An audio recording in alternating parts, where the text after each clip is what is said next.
It's funny because the way I was raised and the whole thing. But I gotta tell you something. When I was 21, and I've said this on the show before, I lived in Aspen, Colorado. Fuck. And that's the first time I suspected something. That's the first time I'd be at a Chinese restaurant up there, the only one in Aspen. That was horrific, by the way, at that time. Horrific. How do you get Chinese food in Colorado? Horrific. Yeah? I'll never forget the first time I saw it. We pulled over because I lived in Basalt, which is 30 miles south. So on a special occasion, we drive up to Aspen, park the car, and walk around. This is 1983, George. Yeah. And this is Aspen. This is a popular place. They got Italian, they got this, that, and they had Chinese.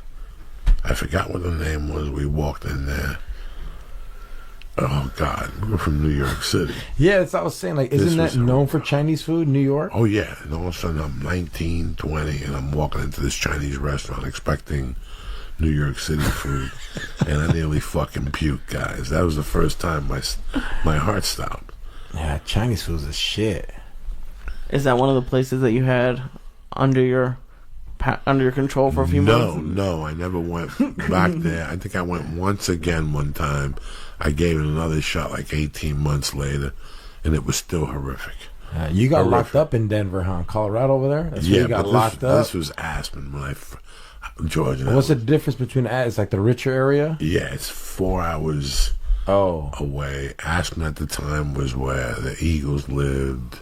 Don Johnson lived. They all lived in Winnie Creek. Don Johnson? All of those fucking animals. I used to wear my shirt like that guy. Live out there.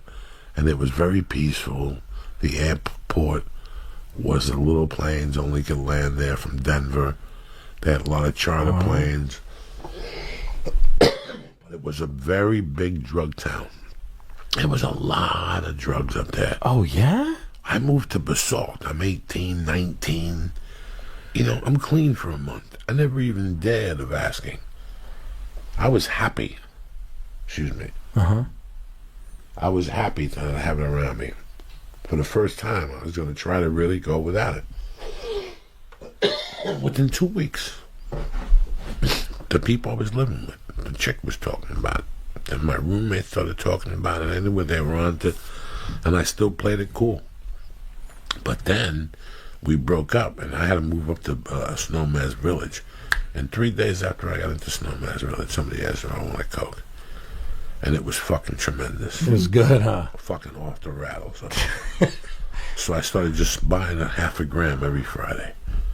And I'd eat my little salad. I always made a little lettuce, tomato, onion with Oscar Mayer salami. That's why we do it, some type of vinaigrette heavy with the red pepper. And I would fucking eat that. And then I'd have like 6 beers. And I'd watch USA Night Flight. And I'd take the Coke and cut it up into little lines. And I'd sit there and I'd write little fucking stupid things. Then I'd go in my room and bang one out and come back and do more Coke and drink a couple tequilas. Oh, fuck. You have to when you're on some good Coke. That like good cocaine makes you like into a fucking bartender. You're like, I want tequila. No, I want wine. I want a tall can. And then you try to eat, and it's the worst. You ever tried to force? But in those days, I still wasn't an animal yet, George. Oh, okay. I was just Fridays I got you now. Only. You're experimenting. Fridays only. I would start at 10, and by 3:30, I'd end it, go to the room, jerk off again, go to bed, and the next day it was forgotten. Yeah. That was it. I did not go in public in those days. Okay. I knew people who got high at the house, and one day I said to myself, that's what I'll do. No going out. I don't want nobody to see me coked up. Yeah, I used to be like that. Like, you turn into your own spy. I used to lock my dog in the other room so he didn't see me. No. This is early on I was doing this. Later on, I know what you're talking about. Okay. That's when you can't go out loud. I'm talking about early on. I had this thing. I go, why do people... If I went out and saw people join, I would lose my mind. I go, dog, get the fuck out of here. Like, I always had something against that. Okay. And don't make me get started from where. I know what you mean, In dog. the 70s, people had rings around their nose. Like that? And it used to drive me crazy because there were people close to me. Like my mom. Okay. I'd have to tell my mom, oye, límpiate la nariz, compadre. Yeah. Wipe your fucking nose. Then in the mid-80s, that thing started with people's jaws.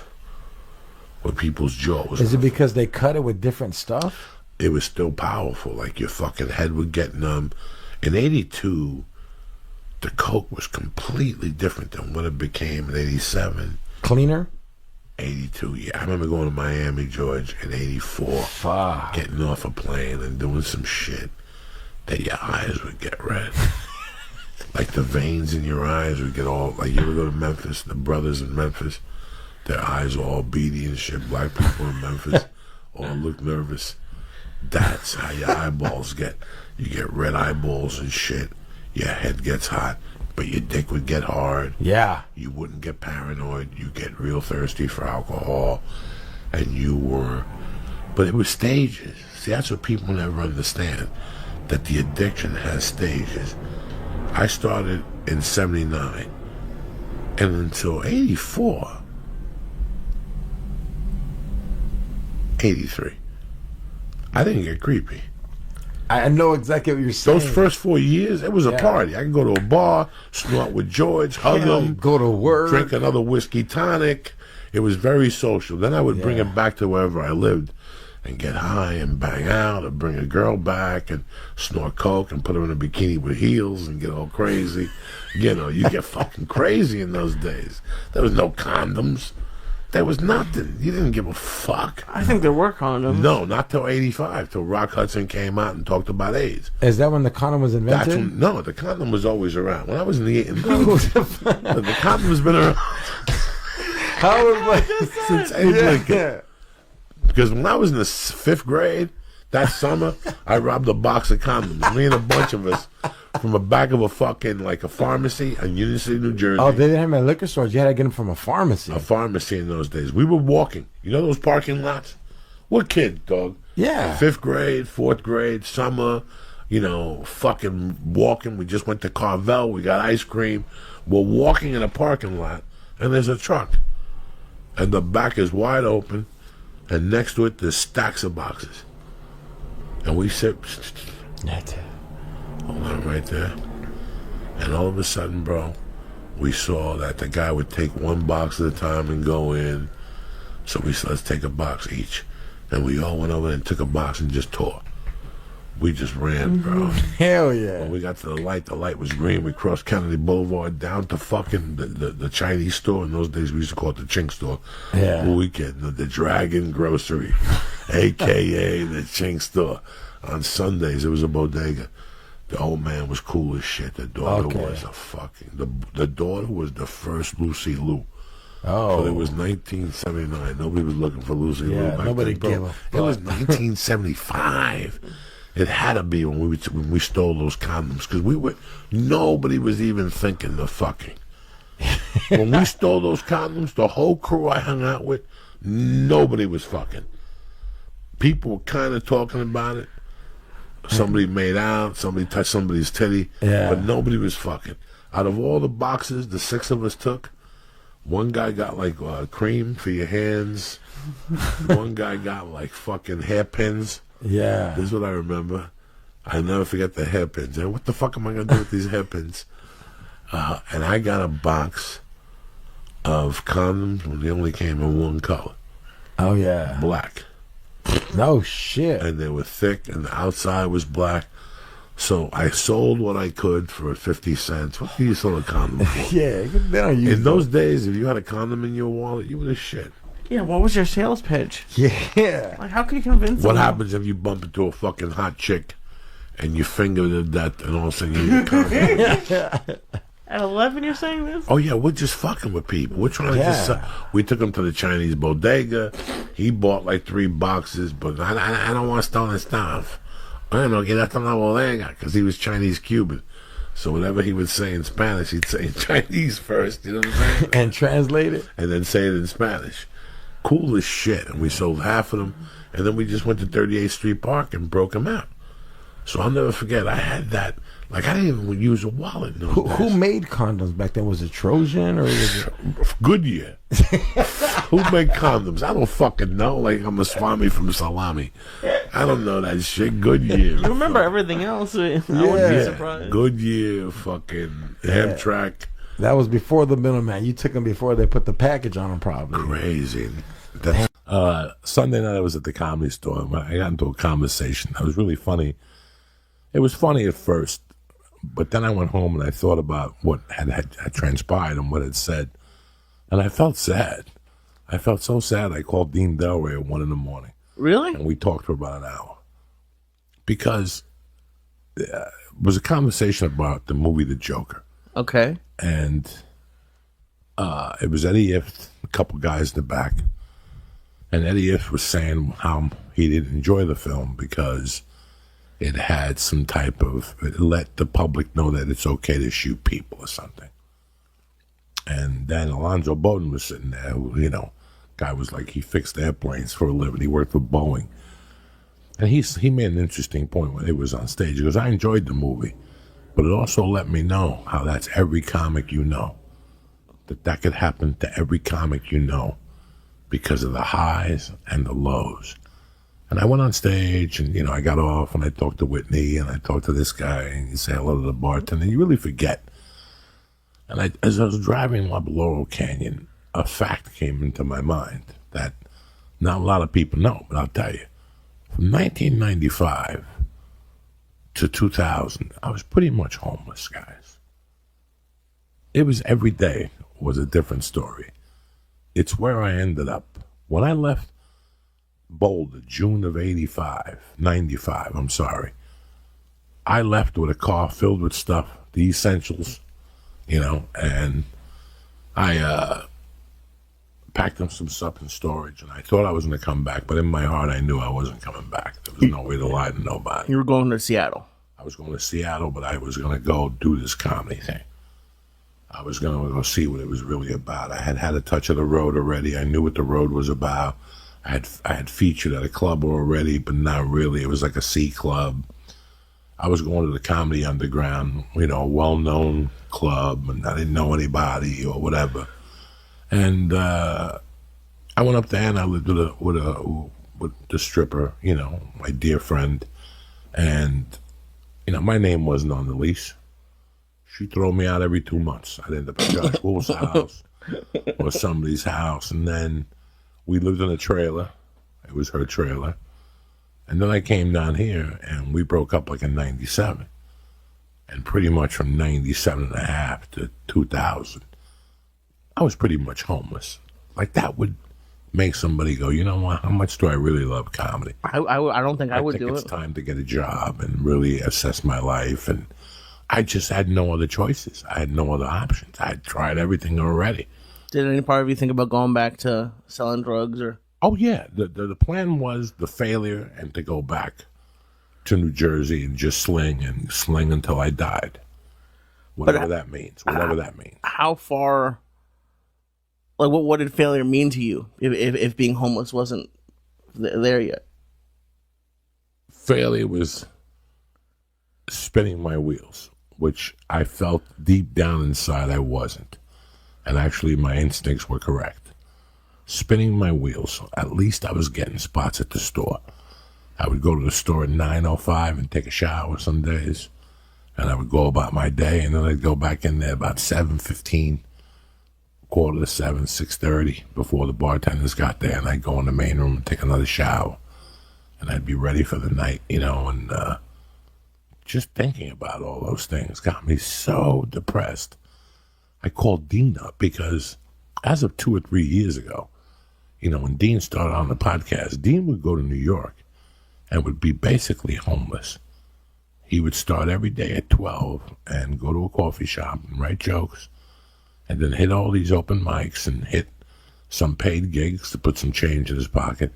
And then he would walk around and go on that hotel app.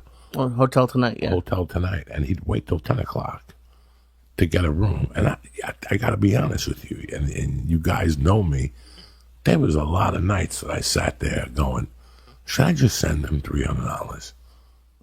Like, why is he doing this? And right before I was about to pick up the phone to send him the money, it dawned on me that this is what you have to do. This is the sacrifice. This proves to you that what you're doing, this makes you committed. into what you're doing. You know, I had tons of highs and lows when I got here. A couple of them were suicidal as fuck, that most people would ice themselves or most people would quit. You know, one came up in particular with Dean where, you know, when you start auditioning, you get lucky at first. You know, knowledge is not power sometimes. Going in there not knowing what's going on is way better sometimes. Sometimes you hit the jackpot not even knowing. And then when you get smart, you don't book dicks Right. for years. Once you know what you're doing, you won't book nothing. And you go, wait a second, maybe I should go back to what I was doing. So you don't really know. But for a year, I had a manager that was a real manager. His job was to get you out every day and get you on a TV show. And Lee, he went at it with all his heart on a daily basis. This guy would fight. He was a fighter. Jewish guy, one of those desert Jews, short, tanned, you know, yarmulke wearing. But man, when he went to work in the morning, he went to work. There was nights he would call me at 12:30 at night with an audition. You know, like I'd be like, who's texting me? Like, who's paging me? And it would be him. And I'd go like, what's going on? He's like, I just emailed you a script. Go home, read it. You got to be in there by 10 o'clock tomorrow. Like that type of stuff. So for a year, I took a beating, Lee. Just going to auditions, walking out and saying, I got this role. And then I wouldn't even hear back from them. Right. You know, after they would like be like, thank you for coming in. It was so nice meeting you. We're going to come to the store and watch you one night. I would just go in there to eat a bag of dicks, pretty much. And this went on from 98 to about 2001. Think of going into things, big things. Like I was going to, I remember going into for Men in Black. Damn. Like I remember going in for the first one and going like Rona Kress. That's her cast. That's the casting agent. Rona Kress was huge then. Like if you got in to see Rona Kress, people go like, "Who do you have as representation?" There was 3 or 4 people that you could not get in with in those days. Like the lady who cast Spider-Man 2, she cast Pretty Women and a bunch of other things. Damn. She wouldn't see you. I don't even know how I got in there. The guy that he casts the Walter Hill movies and all of Blade and all those movies. Ruben, I forget what his name is, black dude, gentleman of a dude. That's when you used to have to pre-read, Lee. That's when you used to have to go and read for an assistant. And if the assistant thought you were good enough, then you'd go home and get a call and go back the next day and read for the casting director. Jesus. And then if he liked you, he called you back again. This is when they were allowing budgets to cast people. Like real, now, if you know anything about casting, they cast right from the sheet. Like they just go down the sheet and call, they just put offers out. Like I had an audition when I first busted up my leg, and I was like, I don't know if I should go or not. And I called them and I go, listen, I'm not going to make it because of my leg. Can I put it on tape? The audition was at 4. At 4:45, they called me back. I'm like, oh no, they already made an offer to somebody. So they were going to make me drive all the way to Wilshire and read, even though they had made an offer to somebody. Right. That's the type of world we live in today. Back then, they wouldn't lie to you. Like, and that Walter Hill audition, it was a movie with Ving Rhames and Ruben, and it was Ving Rhames and the guy who went to jail for taxes for Blade. Oh, yeah, okay. It was him, and I'll never forget that. I swear to God, I must have gone in 7 times. Damn. To read for that. For the Travolta movie, 7 or 8 times. Same lines, or they'd give you different lines? Same lines. Sometimes they expand the script. Sometimes they give you all your scenes from the movie, so they make sure you can read all the scenes from the movie and you can handle it. It was just buck wild. You know, I remember reading for The Sopranos and the paper shaking. But my point is that it's tough not to snap. It's tough not to snap as a comic. And that night, I didn't sleep much that night. And because that's how much it affected me. Like what I went through to get here, like the mud that I went through to get here. You know, I used to be really hot this time of the year. Right now is my time of the year. Like commercials, I would burn them right now because this is so Super Bowl time. And it's also, we have to shoot this pilot time. And I'll never forget every year during the holidays I couldn't enjoy the holidays. They ruined my holidays. Better yet, I let them ruin my holidays because of my weak mind. You know, when I walk into an audition now and I do an audition, I walk out and I get in my car and it's done. It's done, Lee. It's done. And people look at me and go, how do you do that? It's 20 years. Right. There's no use of taking this home with me. But there was a time when you're slipping on somebody's couch that you need this. This is not a joke. You need this. You need this worse than ever. And there was one particular time that I came all the way home because when I read the script, I go, I can't see anybody doing this. It was a show for Fox or NBC. It was NBC, you know, the crazy roommate, the straight two white guys. I forget who the lead was. But I came all the way off the road, had to sleep on a couch. Like, I think Ralphie was out of town. He took the keys so nobody could go in there, so that killed me. So I had to sleep on a couch. I didn't have a car. My apartment got towed then. That's when my apartment got towed. So I had to sleep on this guy's couch. And from December, 6th, the torture started. Like December 6th started. Come on, we want to read Joey Diaz. Went down there, read, came back. 2 days later, we want to read you again. Went down there, read again. They want to read you again. They read with 4 guys. So I had to read with the 4 guys they were looking at and see how we looked together in the room. Went back down there, read with each guy individually. Then the weekend hit, went back down there a week later and read new lines and revisions. And then went down there, they made me go to stage, and we had to do the scene on stage. Whoa. Okay, with the paper in your hand, like a little play for a scene. They taped that. That went on till December 19th. So 2 weeks of that? Oh, my God. So for 2 weeks, my whole life was embroidered in that. Yeah, there were other auditions and other stuff. And then, boom, the holidays hit. I didn't hear nothing. I mean, I was pissed, Lee. On December 19th, I was furious. Just staring at your phone. I was staring. I would sleep with the pager. I needed this job.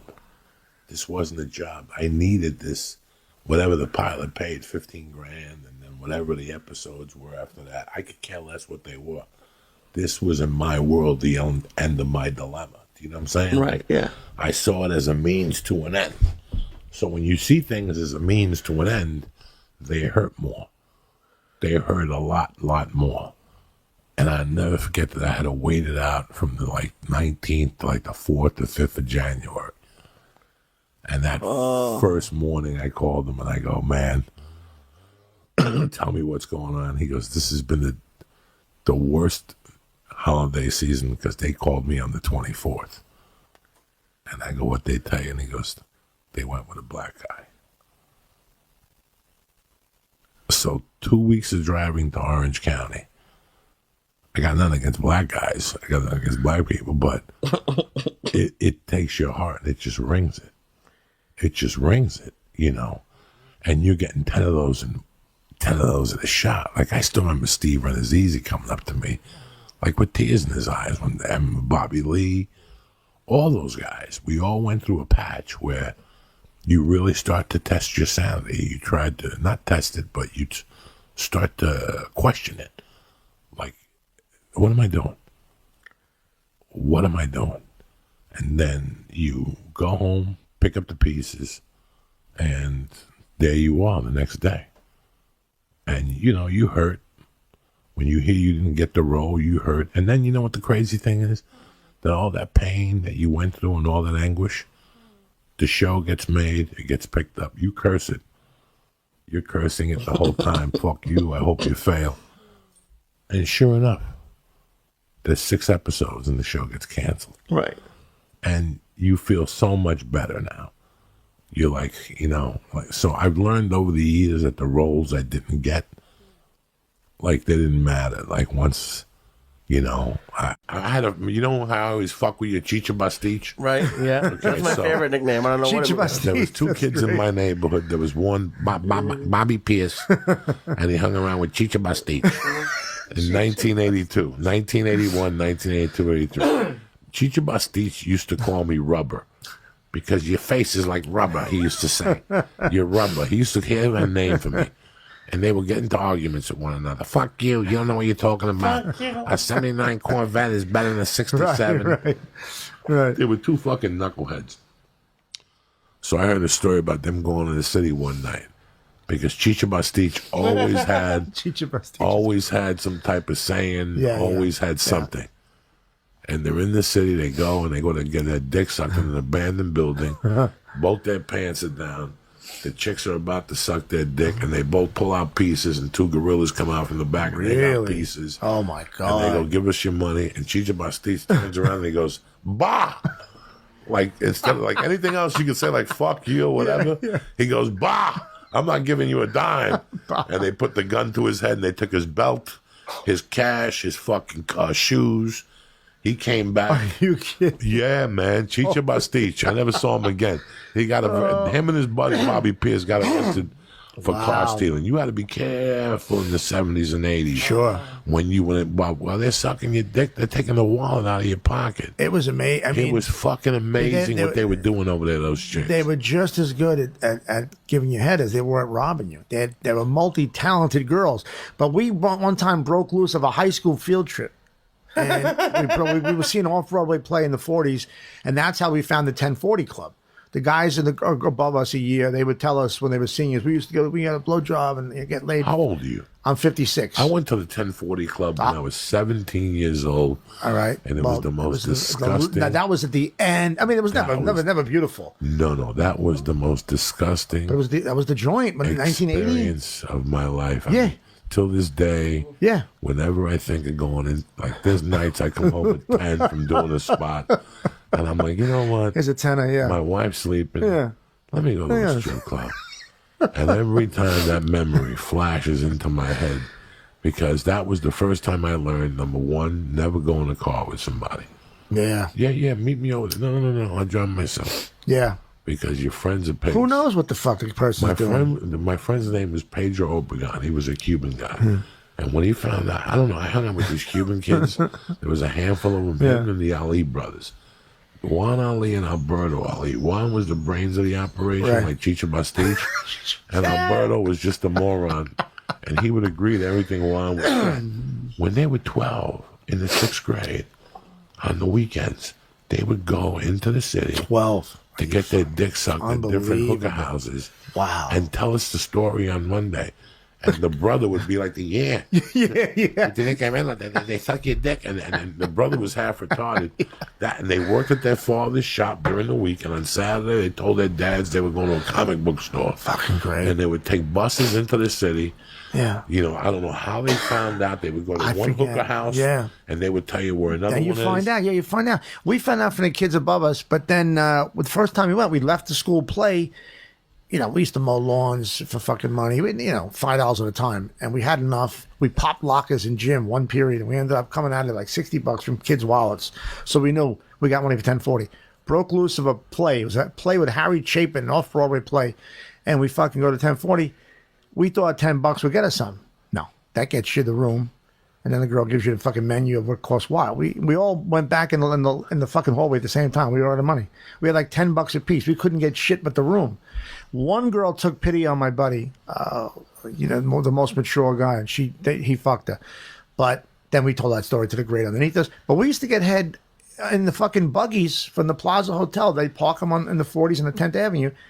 And that was the place you'd sit in. So, one night there's a black hooker blowing you, and the next day some newlywed couple are going around Central Park, drinking champagne from the plaza. Stepping on your not jizz. Knowing there's jizz. It's amazing how different I was just thinking about like 12. Like the biggest thing when I was in school was 10th grade. We took a class trip to DC, and every year all the kids would sneak off on their one free time and go to Hooters. And I had a cousin. I didn't even go to. I went to my cousin's house with the little kids and had a beer. I thought it was so cool. But they the big thing was them going to Hooters, and you guys are talking about going and getting hookers at 16.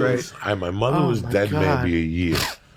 And I knew Pedro Obregon's dad owned a candy company, and they had a truck. And at night, you go out in the car with him, and there was a truck. It was a truck stocked with lollipops and M&Ms. That's what his father had a company. Wow. He had 20 trucks. Yeah. They supplied everything in New York from candy. And one night he picks me up in the truck. It's my birthday, like him and 6 other guys. And we actually went to that 1040 club. Yeah. You paid the $10, and I walked into a room, and it smelled like it's cologne. disgusting. It just smelled like men with cologne. Yeah. And that's why I really learned about men. All those good-looking guys that tell you they get pussy. Yeah. There were more of them there. I agree. Than ugly and fat guys. Oh, there. yeah.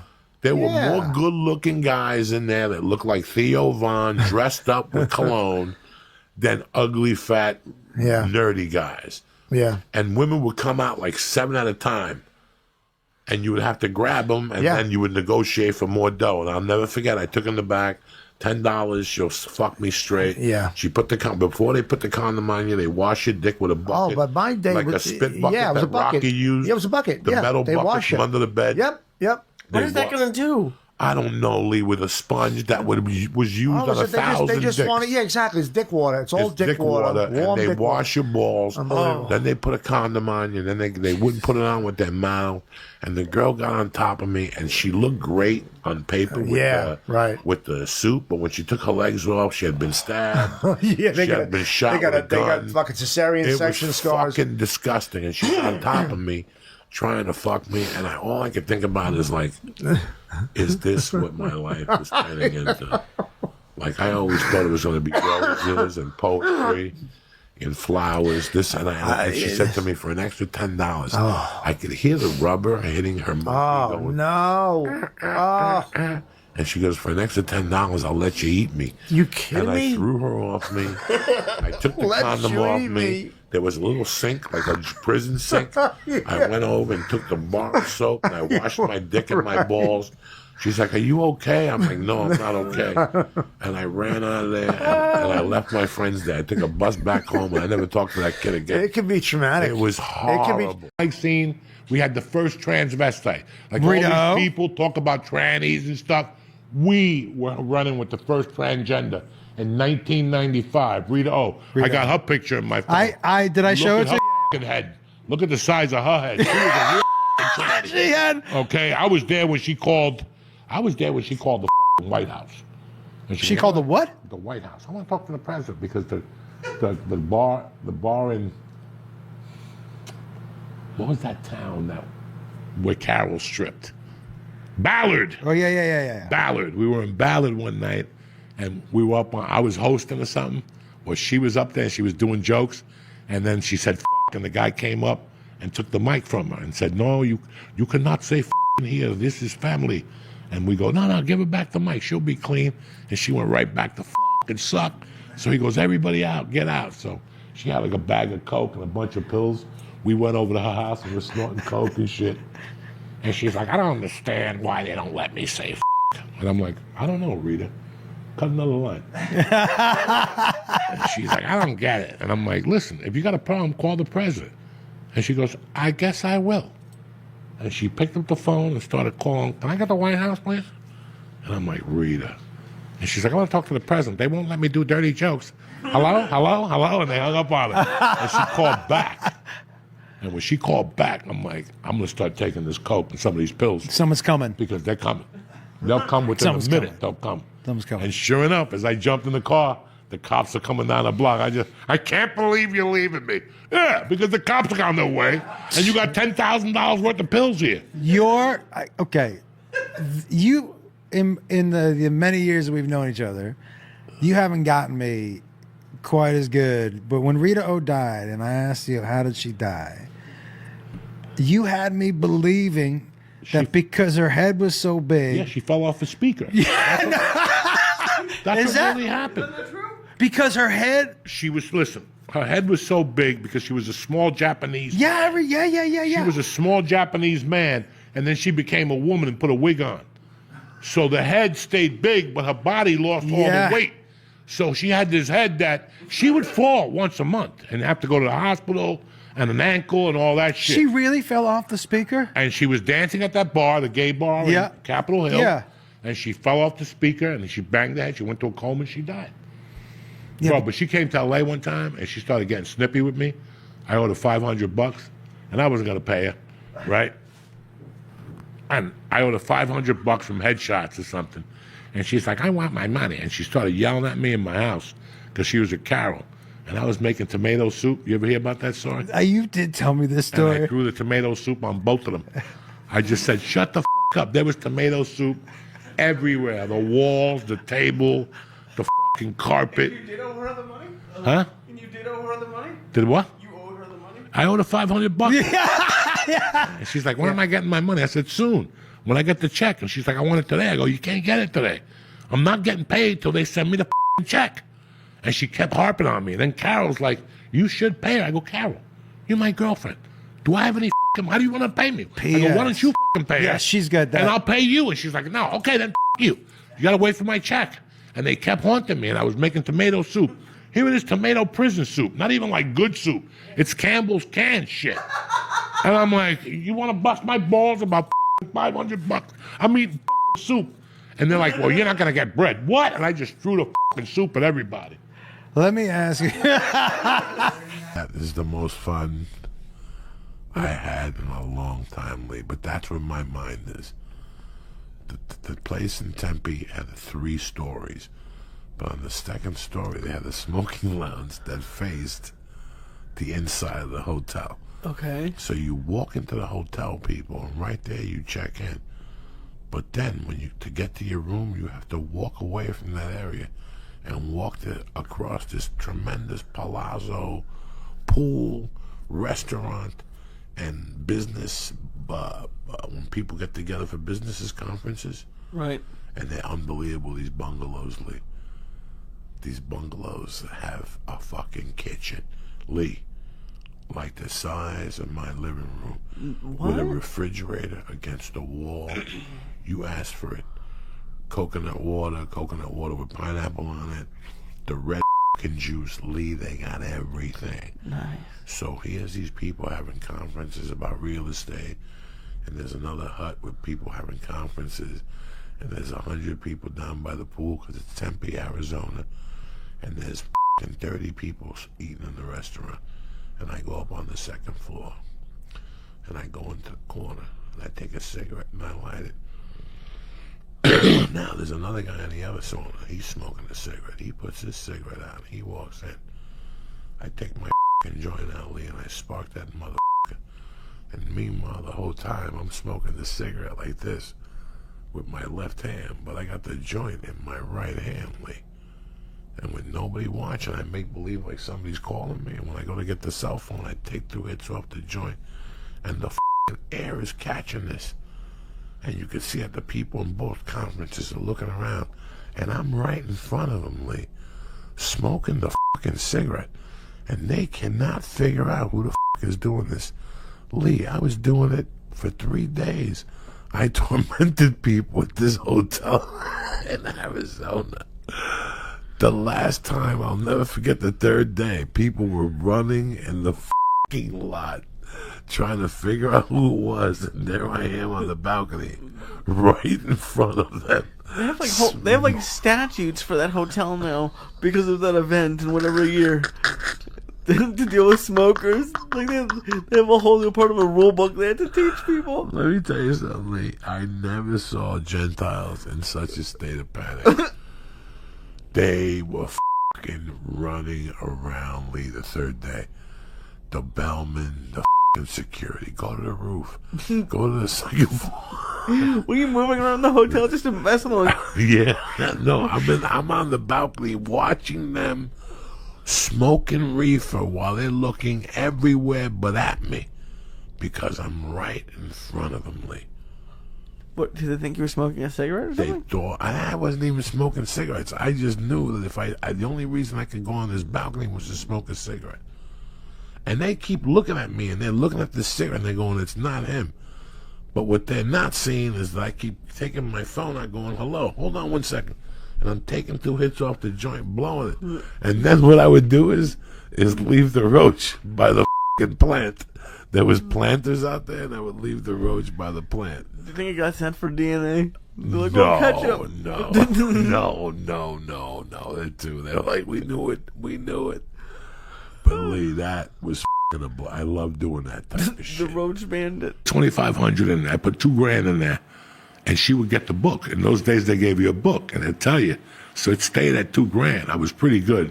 And then I said, F it, if I buy bulk, I make more money, and I have other people I could sell it to. In those days, I had a guy in Guttenberg that would sell anything. Guttenberg was a creepy town. People did anything in Guttenberg, and this guy was the fucking main dump. I remember one night bumping into him, was smoking weed out of a pipe. First off, we're freshmen in high school. Right. It's 90 degrees out. It's 3 in the morning. We're on like one of these corner blocks, and there's 10 of us out. And he's smoking. And he goes, you got any mescaline? I go, yeah. He goes, let me get 3 hits. And he took 2 right in front of me at 3 in the morning. And he was taking the other one, and he was crunching it up. I go, what are you doing with that? He goes, I'm going to put it in the bowl and smoke it. You want a hit? And I'm like, no. I already did like 3 of these motherfuckers.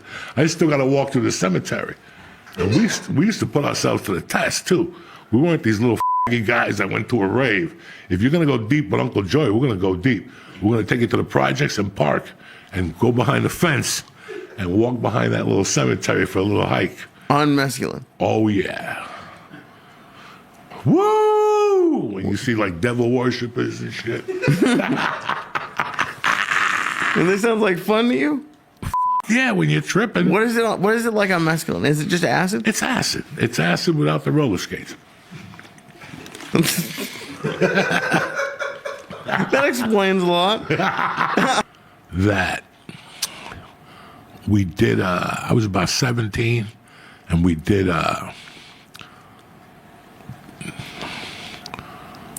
double sunshine acid. Jesus. On the blotter. It was 2 hits of acid rolled into one, really. Sure. That's why they called it double barrel, whatever the it was. We ate it, and we went to that movie in Fairview where George's office is right now. It was next to a Carvel. But we walked out of there about 1:30 in the morning. Right. And the acid was on fire. And we got to walk down Bergen Boulevard to North Bergen border and then walk to where Louis lived at the time on 83rd Street. It was me, him, and Kurt DiLorenzo. God rest his soul. And we're right about where the old diner was. It's still a diner there. And right on Bergen Boulevard, whatever that diner is, right there where we went. Boulevard Diner's been there since Jesus left Chicago. And it used to be open 24 hours, and they had a great cheeseburger deluxe with the mozzarella. That one, the Point? Yep. Where's the Point? Fairview. Thompson. I don't like the one on 7th Street. But anyway, what are we talking about here? We're not sure yet. I don't know. Do we know? What are we talking about here? Come on. No, you were... Oh, okay. You went to a movie. So we're walking down Bergen Boulevard, and I don't know. I looked at Louis at Kurt, and I go, on the acid. I go, you hear that? And Kurt looks at me and goes, yeah, I hear that. But Louis goes, I don't hear that. So we just played with it. We just ran with it. We're like, how the don't you hear that? It's burning my ears. And then Kurt started with him. I'm telling you, I can't hear either. And they went back and forth for like 10 minutes. And it had just rained. And there was a huge pothole. And it had 2 inches of water. And this motherfucker dropped to his knees and started throwing cold water in his face. We're on the acid. Quack, quack, quack, quack, quack. We're dying. And this guy's splashing water. And he comes back and he goes, I still don't hear it. I'm like, it's loud. And this motherfucker took off down Bergen Boulevard to Kennedy to wherever his destination was. We just walked home. We're like, we don't know what happened to that dude. What if he might never have recovered from that? No, he recovered. Yeah, okay. Yeah, but then did you tell him eventually that noise but then he moved real? to Miami. That's like getting a concussion and then moving to Miami and putting 18,000 Coke rocks in your head. That ain't gonna help it either. You were talking about gay bars before. Let's just get it out of the fucking way. Let's get into the gays. We moved here, and we didn't have a kid. So when we moved here one night, my wife and I were sitting here. Nobody invited us to a Super Bowl party. Okay. And we said, let's take a walk around the neighborhood.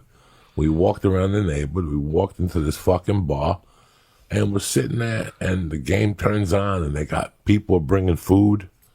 all these guys are bringing food like cakes and for the Super Bowl. for the Super Bowl. They That's got a cool. pool table, and they had all the food on top of there. And after about 20 minutes in, maybe 30 minutes, I don't know, I'm having a tequila, whatever the fuck I'm having. I probably got an edible in me. Mm-hmm. And all of a sudden, my wife goes, "You do know we're in a gay bar." And I go, "How do you know?" She goes, "Well, fucking beside the chubby lesbian over there with the military haircut and the flag hanging, they had She's the a only flag as a tarp hanging over the thing." And again, I didn't get up and leave. I had a fucking great time. Sure. I ended up watching the Super Bowl. I ate some food. One guy recognized me from the store. He was an open micer. "I'm surprised you're even here," all that shit. I tell him my wife was here. He looked at me weird, sure, that type of shit. That's hilarious. But then I didn't know. I don't know nothing about the gay culture. Yeah. But then more and more when we met Eric, and then you have a gay friend, the Chinese guy or whatever the fuck, Korean. Korean, and then you guys are telling that there's fucking, like, if you want to be a conservative gay guy, like if you want to be like, the people that buy, when the Boston Red Sox go to the World Series, Right, yeah. and people buy Boston hats. Oh, so yeah, they're fair weather. Those are the gay people that go to Santa Monica Boulevard. Yeah, you're right. But West the Hollywood. hardcore people, They come to the Valley. They come to the Valley. Yeah, I didn't Is this discover. true? It's true. I didn't discover. Now, there's no bar called The Mouthful. Oh, no, okay. Oh, I'm There's- sure there's somewhere. Eric told me Well- that there's a bar called The Mouthful. That's your friend, your gay friend you Yes, talk about? yes. Okay. All I know is I have a gay uncle and his husband who live up the street from here. And so I was taking them out to a gay bar after I met up with you one night. And you were like, "You got to take them to the Mouthful. I heard there's a teepee in the back. They get their dick sucked," or something like that. Yes. Yeah. My uncle and me spent the whole night trying to find this place. We're like Googling Mouthful, Los Angeles, West Side. It's not. There's no place, but there's a place like that.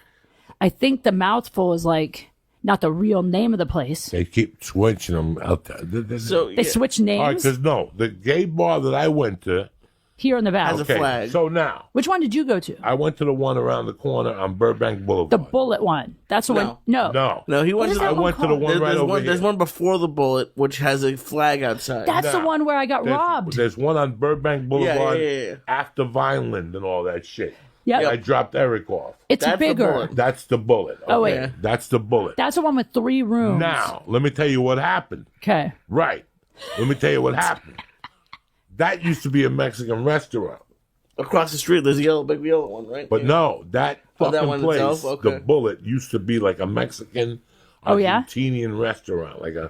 And all of a sudden what they did was they took this gay bar over here and they switched them. Because that's why they started selling tacos in front of there at night. That place is That place crazy. moved over there. Dude. So I dropped Eric off in there one night. I knew that was the Bullet Bar, but I knew that somebody in my circle has mentioned, let me tell you where this gay bar is. I'm going to tell you where the gay bar is. You have to go But if they realize past you're Laurel Canyon, and after 2 or 3 blocks, you got to make a left. And you go into a neighborhood, and it's like warehouses and recording studios. And back there, you park. Because one night, I went to do Eddie Bravo's podcast. and it was there. And his podcast started at 11. Yeah. And when we came out, we were smoking. You couldn't smoke in the studio. This has to be 5-6 years ago. So I'm putting all these pieces together now. And at the corner, it was hopping. It's on the corner. It's on like a dead end type street. Nobody knows they're there. The purple lights are there. There must have been 20 guys outside with their fucking hats on. And then when I got in the car that night to leave, I said, "Let me see what the fuck it is." And it's like, it's a weird neighborhood in North Hollywood. It's half residential, but a couple warehouses. I wonder if it's the same location. So this is why I thought that was the Mouthful. It's really hidden. Where John Evan has his jiu-jitsu school. Right, yeah, I know. Is Back that there, across the street is a strip club that nobody talks about. I hear if you go in there with $100, they'll around the world you. I don't know what the name What of does the that strip mean? club is. what's around the world? They'll lick your balls in your asshole and suck. But it's by a woman who's got shot twice just got out of prison. It's Visible not, it's herpes not sores. something. When I used to go train jiu-jitsu with John Evan, I would see guys going in there for lunchtime, and I asked John about that one time. I go, Professor, do you ever go over there after class at night? And he goes, that's not the kind of strip club. But you're really right. Want to go to. There's two, because I always went to strip clubs. I go to strip clubs on Now, the road. what do you hear about the strip clubs in the Valley? You I've fuck been to people at the two. bars.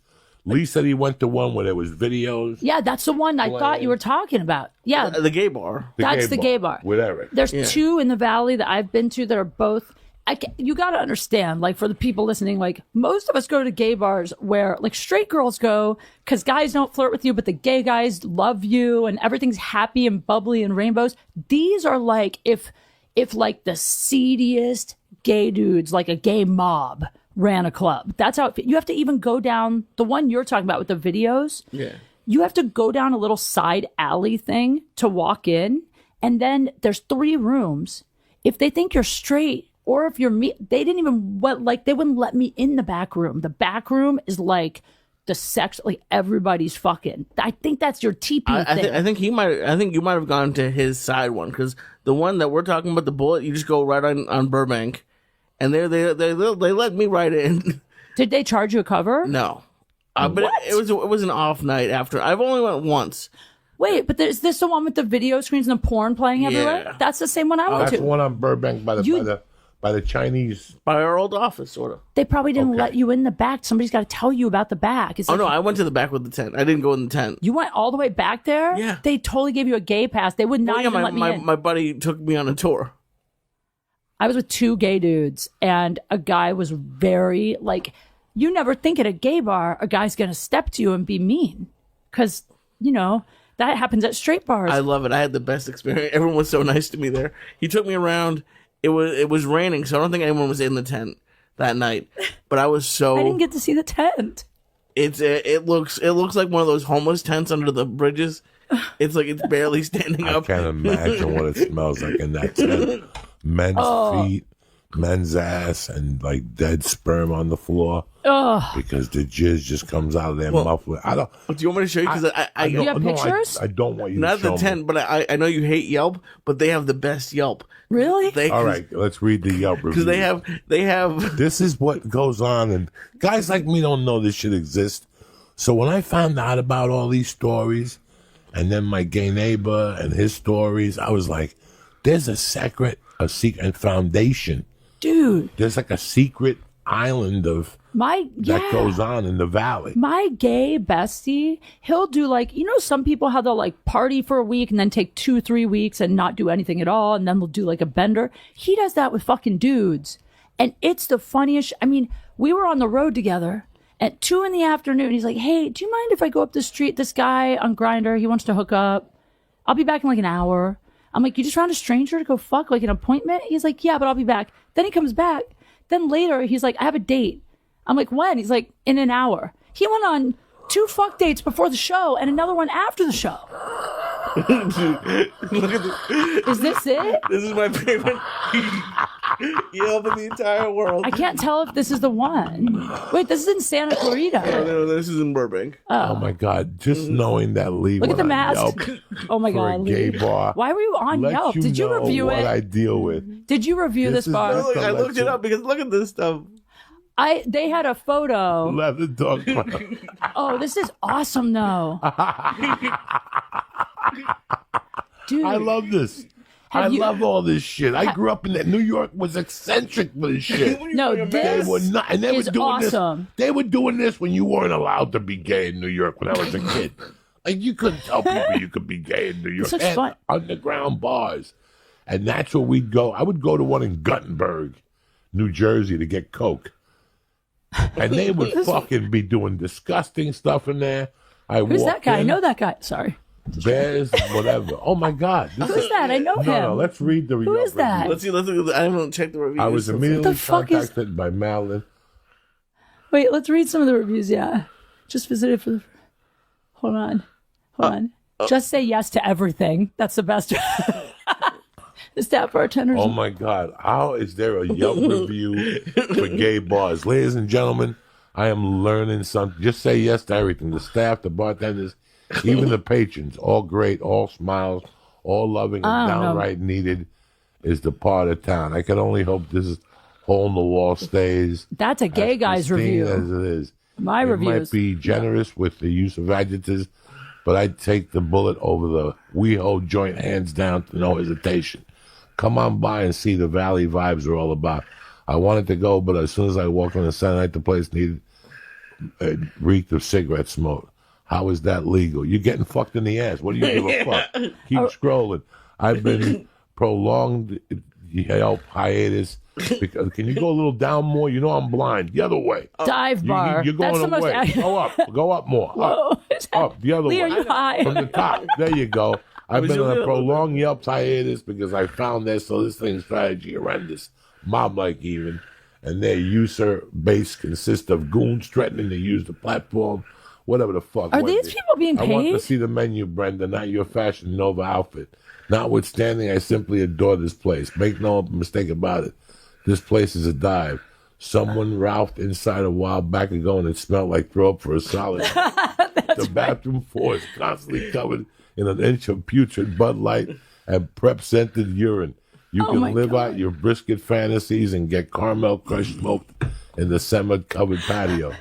But the character, top notch. This was one of the dying breed of gay bars. Everyone now wants fancy cocktails, and they'll drink by themselves tucked away in a corner while thumbing through the hookup apps and drag performers. This place has a raunchy old school skin flicks and locals that actually strike a conversation with you. It has a special night that caters to many whims and subcultures of the LGBT community. Underbear is a personal favorite to Uber Hazard men. It has some of the nicest bartenders I've ever met in a gay bar and a decent Sunday beer break.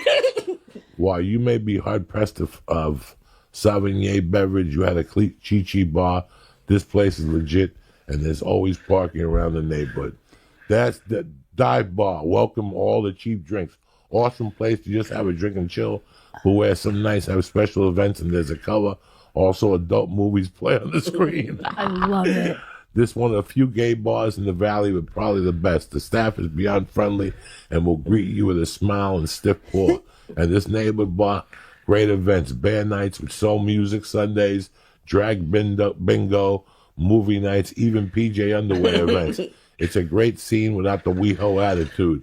Went for Underbear Night for the first time. I will be back. So what is Underbear Night? We got to look this up. Still the best. Levi Leather Gay Bar in the entire Los Angeles area. Intimate, friendly, and full of good times. Keep scrolling. You missed the best part. I gotta look for the Underbear Night. I will be back. Had so much fun. Hot guys, yummy shots. Also the tent. Oh my! There was a guy when I worked at the Tower Restaurant. Yeah, I'm like, give me the story behind this. This is the first time anybody's going to hear this story because I just did last Wednesday. I did the one-man show, and it was covering that time of my life. Right. And I remember starting to write this and going, I don't even have time. Yeah. This is a 2-hour story on its own. The guy, I got hired at the Tower Restaurant as a fucking dishwasher. Yeah. Tuesdays, I knew a guy from New York, and he goes, Dog, I always see you lifting weights and hitting the bag. You want some protein? He goes, I need a dishwasher on Tuesdays. It's prime rib night. And I'll give you all the mistakes. All right. So I said, okay. It was like $8.50 an hour. I don't know what it was. It didn't really matter. And there was, he was always really cool to me. He would give me shrimp and whatever. And I only worked Tuesdays and maybe Fridays. I had the job like maybe Tuesdays and Sundays. It was like I was 19. Yeah. And there was a chef that was just a scumbag. Yeah. Like he'd wear the fucking hat and the whole thing, and he would yell at the wait staff and call waitresses cunts and shit. Yeah. But he was also a part-time coke dealer. So many fucking chefs. So we would, some nights, I didn't like the guy. He was from somewhere. He was from like California. Yeah. But he was very white privileged. Yeah. And he was very high and mighty. And for some reason, because the coke era, everybody kissed his ass. At that time in my life, I was playing a kid that didn't do coke because I was taking down drug dealers. So I smoked pot. Yeah. but I didn't do coke, and it was well known in the parties when I would go. People would go, he doesn't snort, Yeah. and I'd have an 8-ball in my pocket. But I swear to God, I lived that double life Yeah. for 9 months Yeah. because that was my intention, to rob these guys. Right. But this guy took a special interest in because he was just a scumbag. Right. And because I worked with You're like, him, I'm going to enjoy this I'm one. going to enjoy this. Yeah. one. So I kicked it up.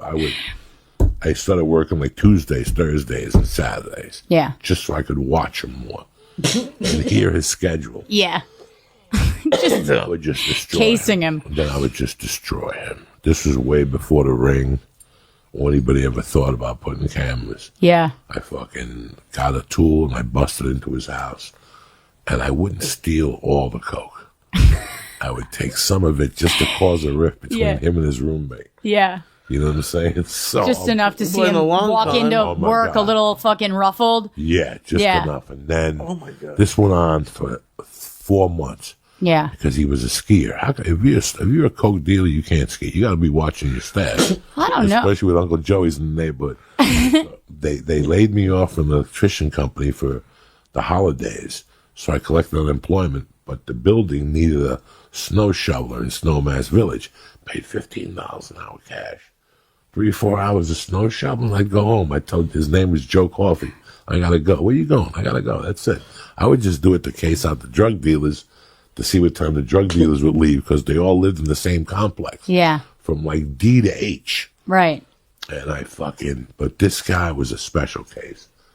I wanted to fuck with him. Mm-hmm. Like I would steal one ski pole. He just starts thinking he has Alzheimer's. Oh my God, I was fucking with him. Yeah. I would go to his house. I would take an ounce of coke that he had was fresh. I would cut it Yeah. and then I would take half out and put it in a spot completely different than where he had put it. You were like the Chinese water torture of fucking theft. And then I would go back to his house with him afterward with 10 other people, and I would watch him looking around like, where did I put that coke? Right. And I knew where, it was amazing. Yeah. And it was my hatred for him. Yeah. Like, he was such a prick to the waitresses and the bus boys. He didn't fuck with me. I think he fucked with me one day, and I mouthed off to him, and that was the end of it. He knew I was from a different planet. Yeah. So he's like, I'm going to leave this guy alone. I did something else to him. Like, I did little things. I would steal his skis. Then I would bring him back. Yeah. So do you still want to fuck with drug dealers on this show, or no? It could just be regular people. No, regular people. Okay. You could just do it to regular people that's sitting at their house. And now it could be great because they can hear voices. Yeah. That's why I come in. Yeah. That's why I come We can have like people set their friends up, like on like morning radio when like listen, someone. like if you want If Joey's voice came into my house all of a sudden. No, but it wouldn't be my voice because then you'd fucking know. So like for me, my mother died. Yeah. So I'd be sitting in my living room and all of a sudden like I hear like some lady going, "Oh, Santo." Oh no, you're gonna go that dark? Oh my God. Yeah. And you're looking around. And, Yeah. but like it would be torturing people in their own home. Yes. Like them going for their pillow and it's missing. And Yeah. and then putting it back, stealing their Right. glasses, taking their car. You'd have a lot of women just wondering if they were pregnant. I They'd would- just be like, I can't fucking remember anything. I would take his car Yeah. and move it to a different building and then put the keys back in the fucking ring. I was driving this guy mental. I was going and I stole his chef book. Oh, Like shit. he had a book of recipes. I stole it and threw it away. Like Oh, this was fuck. never ending. It was like a 3-month torture chamber of Yeah. this guy. Yeah. And I knew that he would come out at night. We would all be playing darts, and he'd always look at his bag of coke and go, "What the fuck?" And I knew that him and his roommate would get into arguments. I remember still being in there with 3 or 4 drug dealers were like, "We got to figure out who's robbing us." And I'd be sitting there going, "Man, it's fucked up, isn't it?" Like I would be feeding them.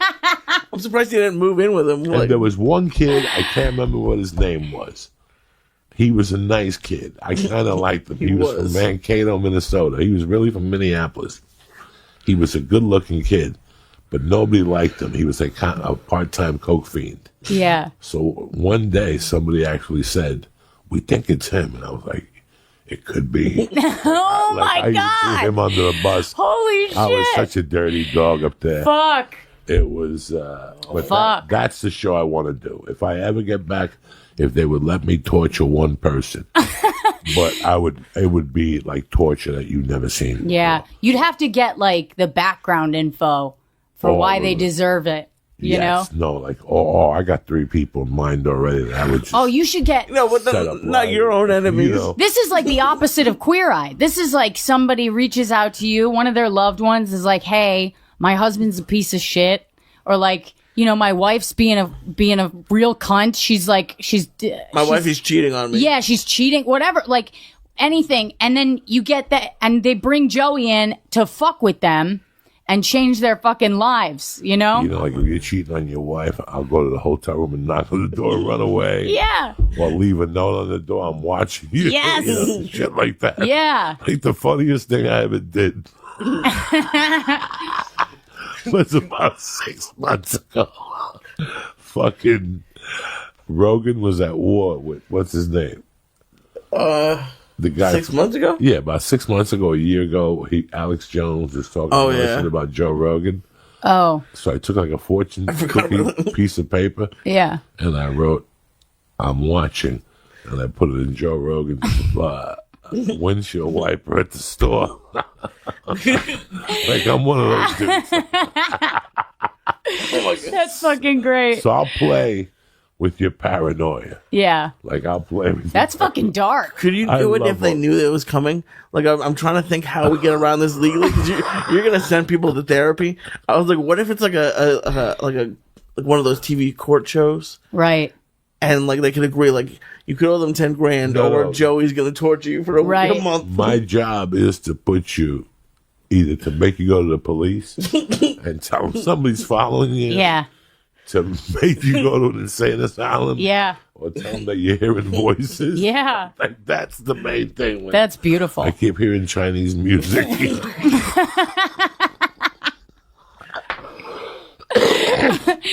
Like in the middle of the night, just put Chinese music in your house. You know, we have our own little personal speaker that we've already gone in there and rigged. Yeah. Or like go- old timey radio. That would freak me the You fuck go out. food shopping. I know you love orange juice. Every time you go food shopping, I steal the orange juice. Yeah. You know, what happened to my orange juice? I don't know. You do that to somebody for fucking a year, they really start to doubt themselves. Yeah. Like They season start 1 to- is a year. That's Like, the fabric of their reality. no, season 1 would you just be misplacing things around his house, Yeah. taking his car at Yeah. night, parking on the next block over, Just see You what know, happens as their fucking sending them psyche boxes from starts to. Amazon. 'Cause now you can send people boxes from Amazon Yeah. and do the transactions so they think they actually did it at what time from their computer. So they call customer service, and customer service is like, "Wait a second, Mr. Syatt, we just spoke to you about an hour ago. You said you wanted the chair you said you wanted the wig. I didn't want no wig." What if you could really actually get into their phone, so when they call customer service, it's you, or No. or not you, but it's But me with you in my it's ear. me. Yeah. It's you with it's like someone like an actor. Years ago, there was a guy that I worked with that was losing his mind because he was going bald. Right. I had grown up with a guy that really went through. Today, I think about that guy and I think of how much he suffered at the age of 19. Mm-hmm. He went through hell. Spray painting his head. Yeah. He went through the whole thing. I think Yeah. he finally did the shave the hair from my back and crazy glue it on your hair thing. Yeah. Whatever the fuck he Yeah. did. He looked terrible. Yeah.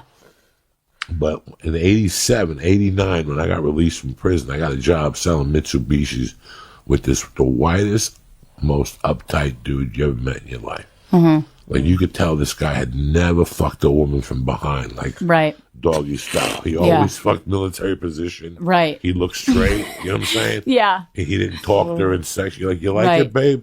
And he was, I'm focusing, you know. He was one of those assholes. Yeah. But one day he told us in a meeting, like, he goes, it's hard for me to really be a good salesman because I feel insecurity because of my male pattern baldness. That was it. He was a good salesman, too. Yeah. Like, in life, he was a good salesman. So I was always banging it out with him. Yeah. So I knew that I had the upper hand. The only upper hand I'd have was psychologically him torturing him about his head. Yeah. So I would put hats on his desk. I would fucking. I love love that. I would go on the Yellow Pages and I would call like a men's wig replacement, whatever. Yeah. And I would go, hold on 1 second. My phone. That's the best, though. Can you call me back at this number? And I would give him the number. Yeah. And he would be outside with me, and all of a sudden the phone would ring. He'd walk in there. He'd pick up the phone. And I could see him through the glass. No, I didn't call you. No, I don't need no wig. And he'd just slam the phone down. And then he'd walk outside me. What was that? Nothing. Something. Throw his sales off. Oh, my God. I would send them brochures, some wigs for less. My dad would get people to sign up for the credit cards, and he got $1.50 from the company, whatever, any college kid that signed up. And now, looking back, it's like getting college kids to sign up for a credit card. He probably started half of the fucking, he probably ruined a lot of people's young lives. That's what they do, credit card companies. Yeah, that's what they do. That's what they want to do. They want to tangle you up at 19. Right. As soon as you take that first student loan, you get a credit card. Yeah, that's true. It's automatic. You get your name goes on a list. You're eligible. So I'd be on the table. My dad would have me on the table, and people come over, and I would start barking at them, getting them to come over. Hey, you, guy with the nice haircut or something. Or the black girls, a lot of times, they have all the extra hair. You know what I'm talking about? You'd have a girl of a fucking rope swing hanging off the side of her fucking head. You got summer campers swinging off the back and jumping into a river. How black girls have that long extra hair. And you'd see them and you'd be like, hey, and be sweet to them and have them come over. And you would make friends and you would be entertaining and you get them to come over. And then my dad would try and sign them up for the credit card, You know what's crazy? Theo, you just made me remind me of something. It's so weird how people say it, like that chick that people don't know, that chick Flo. Mm-hmm. That girl that got all those commercials. Oh, yeah. I saw her at an audition one day. And it's funny that Flo was packed up and getting ready to leave this town. And she booked that campaign, and now she's a gazillionaire. Oh, yeah. And it's so weird that Josh Wolf left Seattle in September. He's a funny guy. Of 96. What a nice guy, too, huh? And my plan was for him to come down. At that time, we were very tight. And my plan was for him to come down, check out the waters, and then I would come down in 8 or 9 months. And once I made that decision, like all these opportunities started opening up for me. The first one being I got this job. So he went first. He came first in September of 96. He left his girlfriend up there, and I lived in the back house. And she was pregnant. So he came down here first to get them set up. So I lived in his back guest house. With just you and a lady there? Was that scary And sometimes? they had kids. No, they had kids. Oh, they had children So I watched and the kids, and I was tight with her. She was a great lady. She's Right. still a dear Okay. friend. I just haven't seen her in a long time. We were dear friends. Yeah, because he's married to a different woman now, Bethany. Yeah, completely different. I never met his first wife. So he came down first, and right away I got this job with this company that I know people and I know shit. This was like shit. a cigarette company? No, this was shit. This was a shit idea, and they paid me $15 an hour plus bonuses. This is 1996. Jesus. Which is 20 years Pretty ago. good money. 21 years ago. That's great money. And what it was calling pizza parlors across the country and getting them to sign up for a service that at halftime, it was a chain. That's what it was. That's what it was. It was Domino's Pizza. It was a scam? Nope. Domino's Pizza had cut a deal with the NFL. That during a game, if a Domino's sign came up on your screen, you got $1 off a pizza. But to get that deal, you had to sign, like Domino would make its affiliates pay. So I had to call those affiliates and make them pay that extra money to get. So what it would do is as soon as they called Domino's, that number, it would go to whatever Domino's paid. I see. This was a scam inside of Domino's. Right. It was like, I worked for a Domino's affiliate that was calling Domino's and saying, listen, we're starting a new program starting August 14th. Yeah. And here's the deal. Every time people watch an NFL game, there's going to be a Domino banner on the side. It's going to say, call now and get $2 off. Oh, yeah, I remember that. A fresh delivered pizza. And they showed a hot pizza on the screen. If you don't sign up for that, the calls won't go to your pizza joint. Right. The calls would go to the pizza joint in fucking North Hollywood and Van Nuys instead of North Hollywood. Oh, It was I really see. shitty to see what the corporation was doing from within, but I didn't give a fuck. Right. Yeah, I you're could not, get you pe- can't I- fight that battle. I could sell like a motherfucker, Right. so I was pulling down 1,200 a week gross out of there, bringing home 9. Bro, why'd you ever quit that? 35 hours a week, like 10 to fucking 4, like something easy. This is what I'm saying. I quit that job A step because one night at the fucking underground, a guy approached me and he goes, "Hey man, At John's Club? Have you ever been the old Comedy Underground at John Fox's old? Yeah, John Fox's hole, man. That's a great room. This is This is 95. This is a complete different room. It was different? This was on the Swannies, yeah. And some guy came up to me and he goes, "Hey man, did you ever sell before?" And I go, "Yeah, I sell whatever." And he gave me a job selling phones. Mm-hmm. That was just too good to be Like true. payphones? Payphones. So I would sell phones and advertising for newspapers at the same time. You know me, dog. I'm a scam. I don't give a I'll buy a fuck. phone from you right now. Anything not to fucking have a day job. Yeah. So I would hang out by the train station, and I would either sell you a subscription for the Seattle Times, or I would ask you, "Do you have a cell phone?" I would take the cell phone. Oh, cell right there. phones. Cell phone. And he gave me a cell phone with unlimited minutes. No. In 1997, yeah. You were a that king. was part of it. And if you called, You're like an athlete. if the guy was giving me, like, for every line that I opened, the guy would give me like $400, and he was getting like 1,600 at this time. Gee, He told me the truth. He was way how are they honest with making me. that much money? Because if somebody bought a phone and got a line, the company. This is '97, before people were having a lot of pay This phones. right, yeah, this, yeah. So Cell phones. Cell phones. This Yeah. is when cell phones were a little bigger. Yeah, I and didn't shit. get a cell phone until 2000. So if you signed up, there was a kickback, and the guy would give me a kickback. It's a huge. I was going over there every day and giving him 7, 8 numbers, and he would close 3 or 4 of them. Wow. And I would stand at the mall. I can't believe I just remembered that. I would stand at the mall at either And what, buy stuff? Everett Mall. No, I wouldn't buy dick. I would be that guy, that annoying guy. at the Everett no Mall. way. When it was raining, I would go to the Everett Body Mall. scrub? No, and I would sell fucking subscriptions to either the Washington Post, the Seattle Times, Oh, yeah. or a fucking cell phone. And the cell phone was paying me fucking, it was just amazing. Yeah. The guy would show up every Saturday at the fucking underground and give me 1,500. Jesus. It was like Jesus fucking intervened. I can't even imagine. So the whole month of December, I was making money. So then, Plus- did you even want to come and do comedy then once you got that money? I would have kept that No, job. I needed that money. I was paying child support. I was paying an attorney. I was in fucking so much debt it was coming out of my eyes. Plus, I was snorting blow. But now I'm making $6,000-7,000 a month selling fucking cell phones in the mall every fucking day.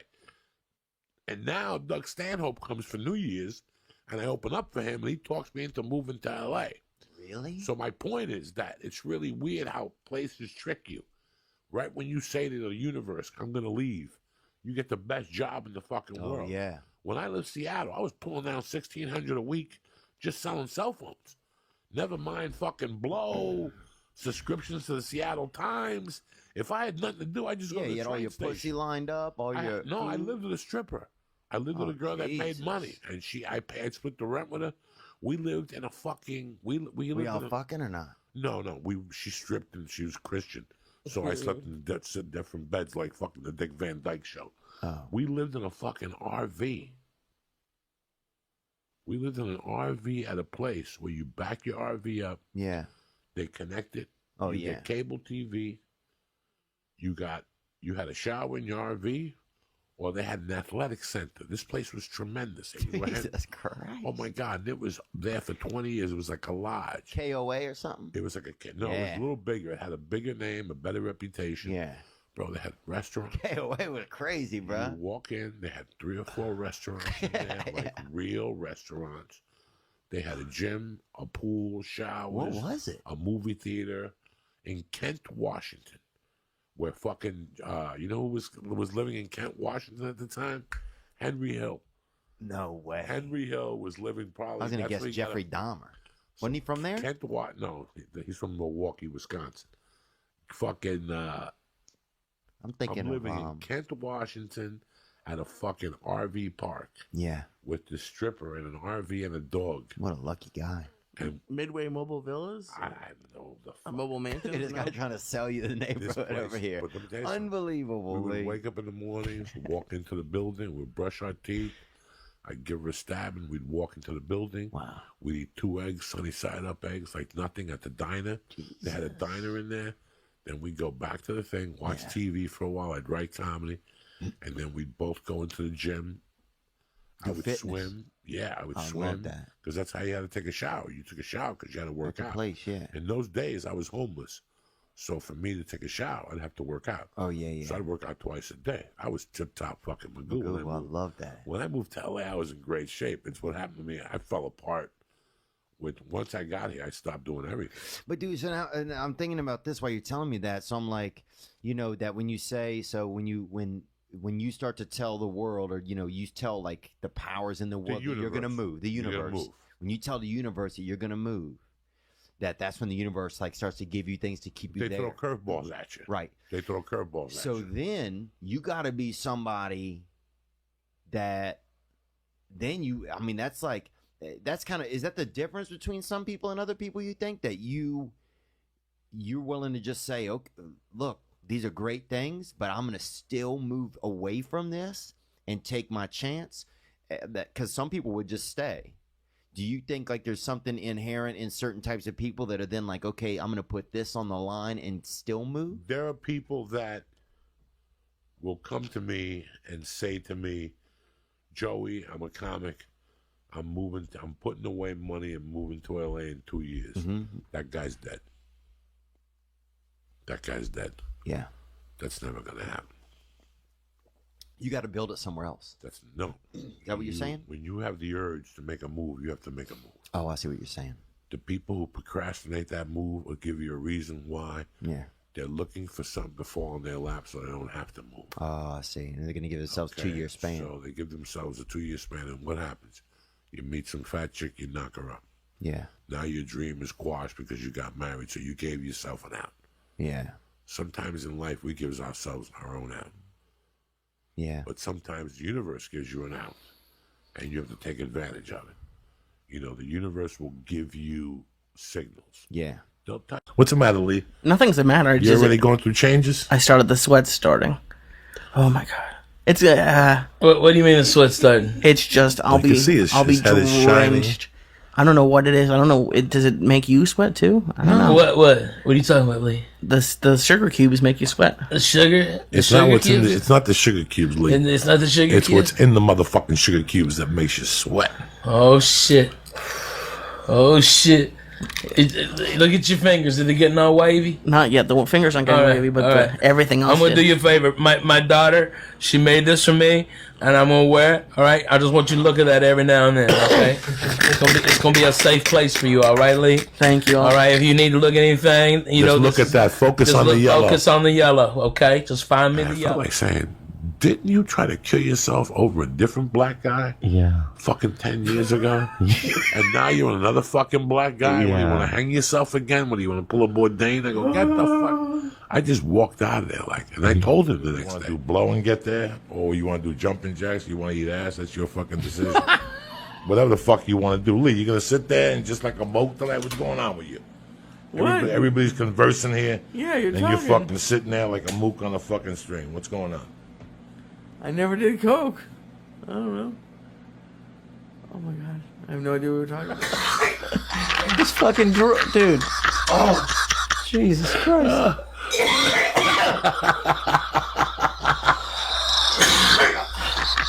You're gonna kill this fucker. This is what happened before. It's been his plan for years. Yeah. At least you know the ending to this. Most podcasts don't have an ending. Yeah. You know the ending. That's the total ending. We're going to shoot heroin for New Year's. And We're going to get a nurse to come in here and give you know us how long it'll take you to convince him to do heroin? I'm going to say 4 minutes. I'm not doing heroin.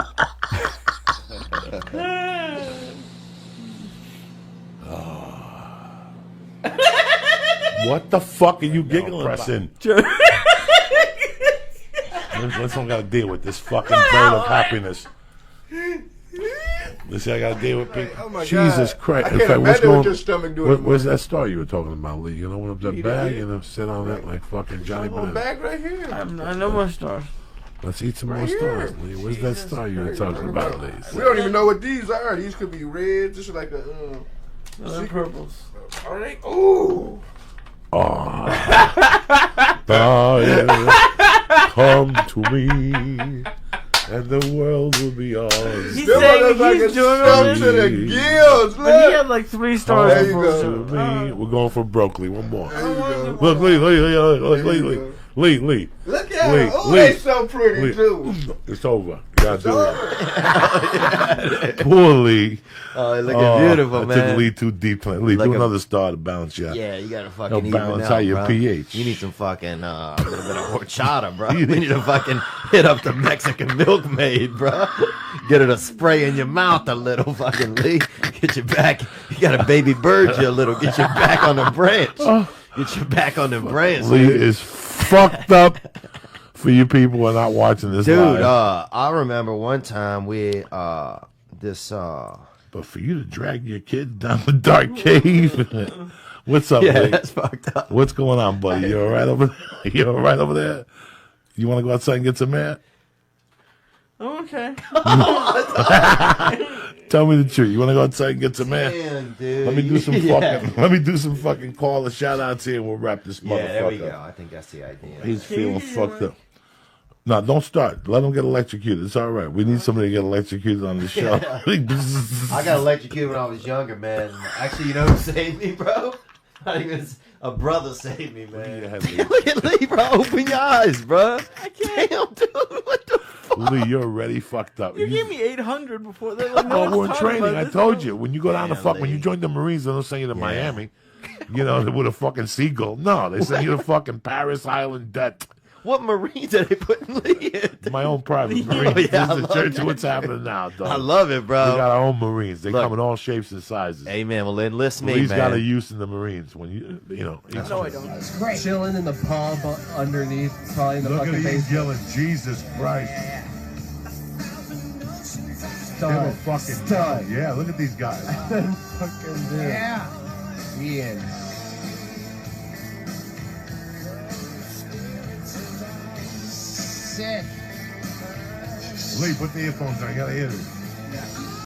I don't ever want anybody to give up on your dream. But after a while, you have to take your dream and do different avenues with it.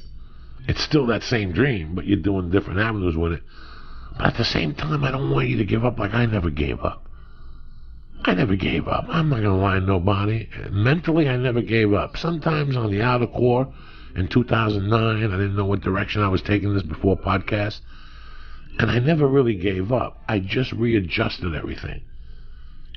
It's amazing that there's not more. You always hear life coach or something like that, job mentor, whatever it is. It's amazing there's not more of it, because that's the entire reason why I am paying a lot more than I need to right now to go to this kettlebell class. You told me, like, buy some kettlebells and just do them at your house. The reason why I can't do that is because I'll get complacent in my workout. I won't do that extra set.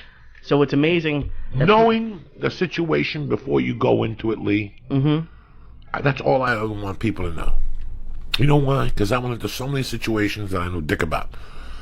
And I had to learn the hard way. How many times do I fucking get in your face about getting into situations that you know nothing about? What do you want to get into that situation for? And Because we all do this. It's our natural curiosity to, you know this going in, and I'm so proud of you for that. You could go to kettlebells on Tuesdays. Hey, man, when I do those kettlebell things, I swear to my mother's grave, I put a timer on, Lee. And I count them out because I know I'm only cheating myself. But a lot of people don't know that. A lot of people in life don't know that. You know, we were kids in gym class, and we do push-ups, and we do 14 instead of 20.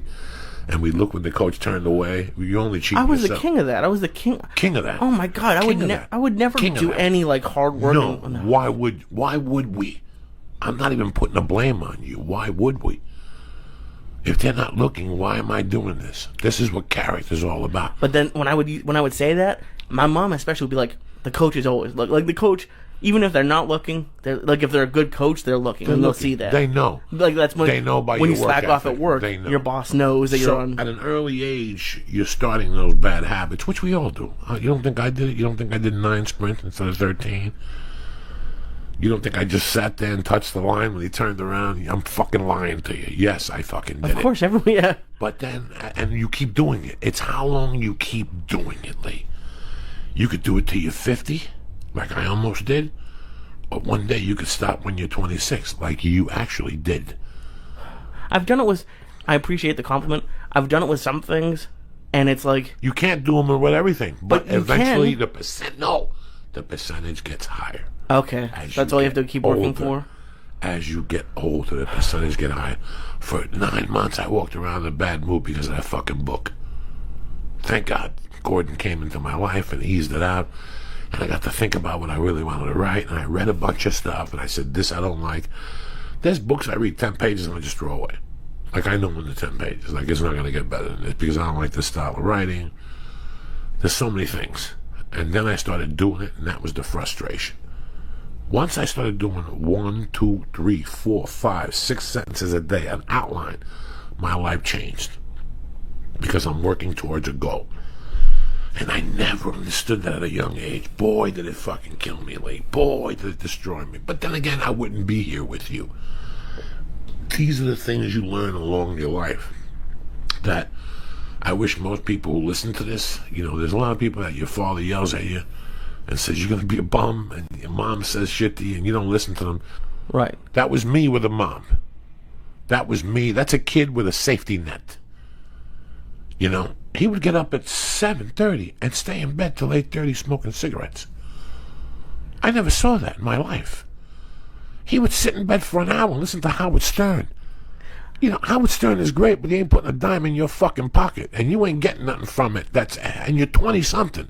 A lot of people. That's honestly why I like this 9 a.m. class, because I would sit on the phone since in the I met morning. you, how many times have I been tormenting you about get out of the house? Listen, the entire time. I'm gonna tell you what the biggest secret in life is: getting out of the fucking house. Get out of the house. Get out of the house. Nobody ever repeats my jokes, Lee. Nobody ever repeats the stupid shit I say. But do you know how many times people come up to me and whisper in my ear, amen? Thank you for getting me out of the house. Nothing good happens on the couch unless you find change and you're satisfied with the 35 cents under your cot. Nothing. I don't care if you go to the corner and put a newspaper on your and make believe you're looking for a job at 9 in the morning. Just do me that favor. For the first week, just get out of the house at 9. Even if you just go to the corner, hit the mailbox and walk back and go right back to sleep. You took a shower, you ate, you made some notes, you wrote down your goals, and you got up and you walked around. I don't care if you're home by 10:15. I don't give a fuck if you're home by 9:15. As long as you leave the house. Because after a while, leaving the house catches on. It becomes contagious. And you realize, let me go for a walk. Let me go for a longer walk. Look at this, a pizza parlor with a help wanted sign. And here I am walking around looking for ads. Let me just start with a help wanted pizza job. You accomplish something. Absolutely. And you accomplish something, and when I get up now, like I had a dream this morning that you called me at 6:30. I was sure when you called me at like 7 that you would call me. Oh, you did call me. I'm just fucking with you. But tell them what I said to you.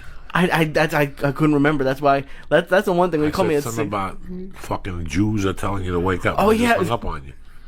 That's why I thought it was a dream. I did that to like 3 of my friends this morning. They called back. What'd you do? Nothing. Don't worry about nothing.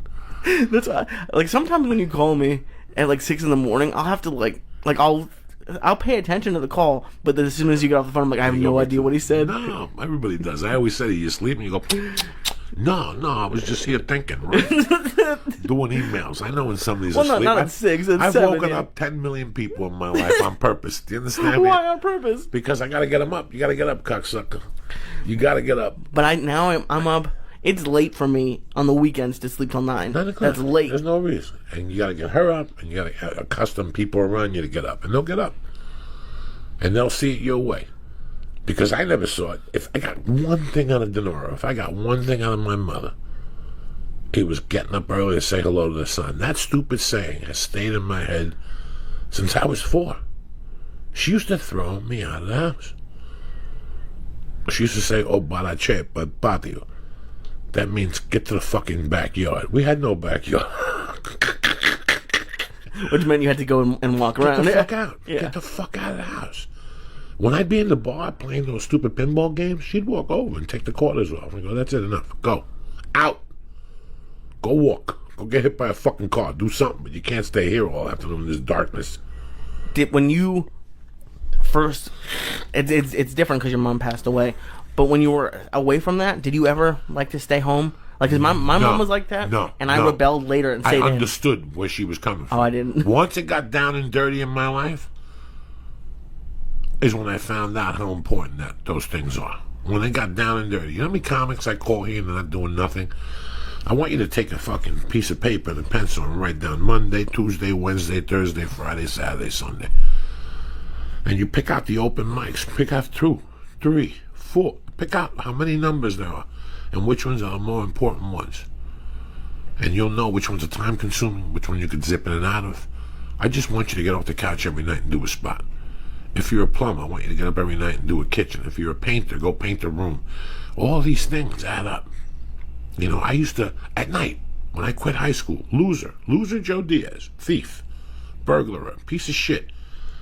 I still went to class twice a week from 7 to 10 at night. Took something. Intro to plumbing. I took a Teterboro fucking International Institute. Me and Tommy Russo, whatever that is. Like you bring people to take class with you? Like a vocational school. I talk you into it. I talk people into it. He took welding, I took plumbing. We quit after 6 weeks, but we still went. You know what I'm saying? Do you understand? If it's available to you, take it.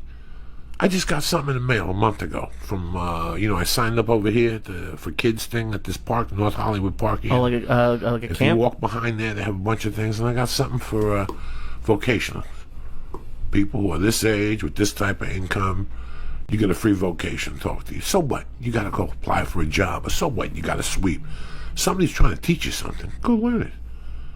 If you're under the fucking income limit, go learn it. I just read this thing, and I know it's not that new, but Starbucks has this thing where they're giving, I think, all employees tuition reimbursement to like Arizona State Online, which isn't Harvard, but free tuition to get a degree when you're in, like, just working at Starbucks. How amazing is that? You imagine you work 30, 40 hours, whatever the rules are, you have to work, and then take classes online. They can't hand it to you any easier. But then again, I got to see what the guidelines are for Starbucks. Let me look it up. I think it was pretty lax. Like when I started, it was like now accepting even part-time employees. Let me look. There was a big story about how a lot of people say, oh, like I had a lot harder when I was younger. College was easier, and people younger, like 20-year-olds, are getting shit for that. And what they said is like something like 70 or 80% of kids in college now have either part-time or full-time jobs. Yeah. And it was something like 30% back in the 70s or 80s. It's crazy what people need to do to get with the tuition through college. Parents are having a hard time just sending their kids to school. Oh The my kids God. got to help out a little bit. If your tuition is 20 fucking G's a year, well, you got to help out a little bit. And that's low. Okay. Honestly, that's low. Let's pretend you got a job and you pay $5,000 out of 10 a year. I could live with that. And you should be able to live with that. Oh, as yeah. long as you're not taking complete school loans. I was very lucky. My parents they got split up, so the deal that we made is we each pay a third. So I got. There's a lot of kids who are stuck with the whole thing. So I got very lucky in that respect. And you get stuck with these things. And what job to come out to? Look, you came out and you had a couple of different options. Right now, you're creating a position, which I talk about a lot. Creating a position is always what advances the future in this shit. It's always one. It started with one guy making a fucking iPhone. Yeah. Part-time, when you were a kid, if you ever write down how many different things you did, you probably went to ballet, you played pee-wee football, you played baseball, you joined Aikido. You didn't like Aikido because your friend Nick went to karate, so you went to karate. From there, you wanted to play the guitar, but your friend played the guitar, so you learned how to play the bass. You did that all for 2 years. We do all these things, then we shed different things along the way, and we pick up the things that we're strong at. You know, so if you're a baseball player, by the time you get to high school, even though you lettered, even though you played bitty basketball and 13 or 50-year-old football and Red Raiders, you narrow it down to one thing and work on that. Correct?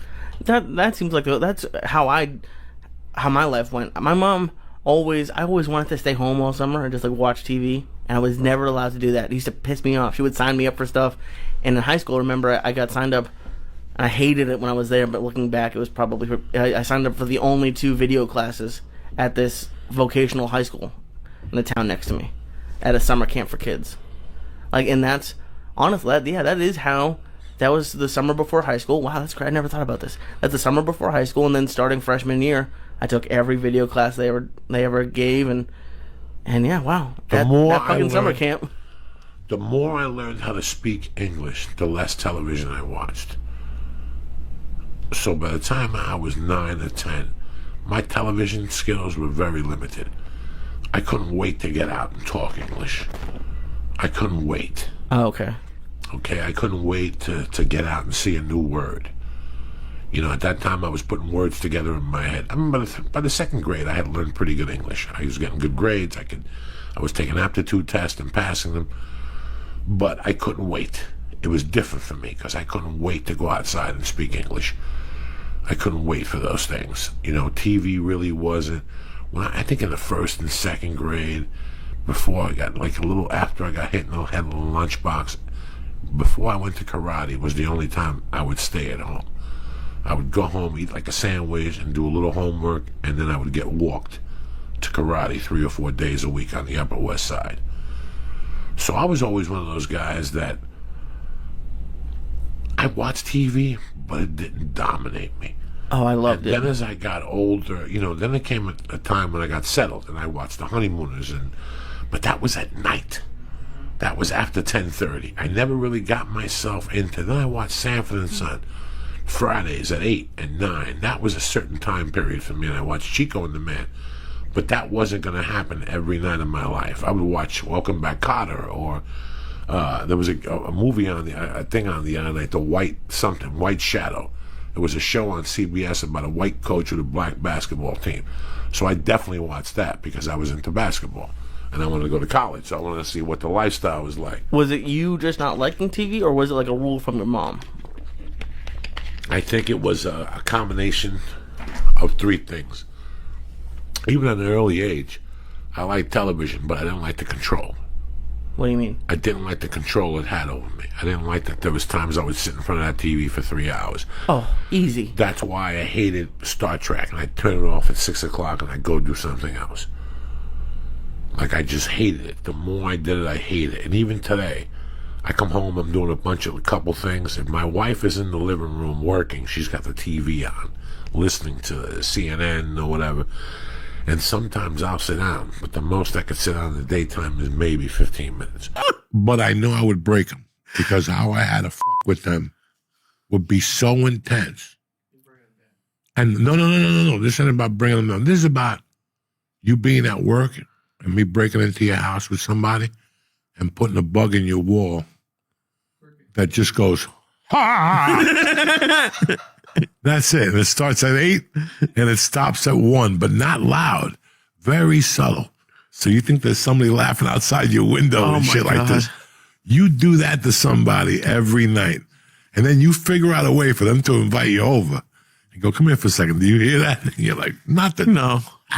I think, once you tell me you wanted to break it and steal like someone's like left shoe? No, I did it to I did it to the cab driver, that one that sits up there. We're going to walk into a club one night. We were changing in the parking lot, and I saw his white shoe. It just irritated me. He had like fucking these white shoes on.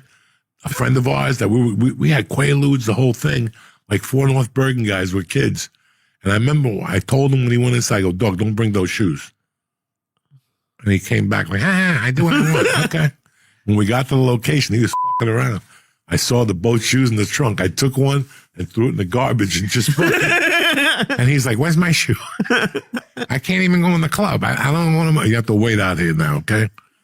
For years, he tore that car apart looking for that one fucking shoe. When I was doing the cases up in Snowmass, If I didn't like you, I would break into your house just to take a snow boot. You know those snow boots that you get, the expensive one? You take one snow boot from somebody, see what happens, and then check on them. How you doing? What's going on? Man, I lost my snow boot. I saw one down the road. You know, there's so many things you could do to people and have such a good time on your own without nobody knowing. Just in like new locations. You just want to torture I'm random getting people. to an age that when I was younger, I liked torturing people. But I'm getting to an age since I have no friends. I don't talk to them. Like, I didn't talk to anybody all weekend. So I basically just tortured people. I took my daughter's softball whistle, that f***ing whistle, the problems I caused with that whistle. I went to my buddy's restaurant, Eddie Bart. What was the name of Eddie Bart's restaurant? Out in the Little Ferry. Great restaurant. I'm sitting there, Hackensack. Doesn't matter, George. I don't even know the name of it.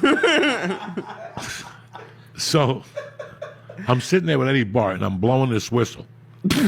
Dee, dee. And every time I blow the whistle, he's a general manager. He's getting up and looking around.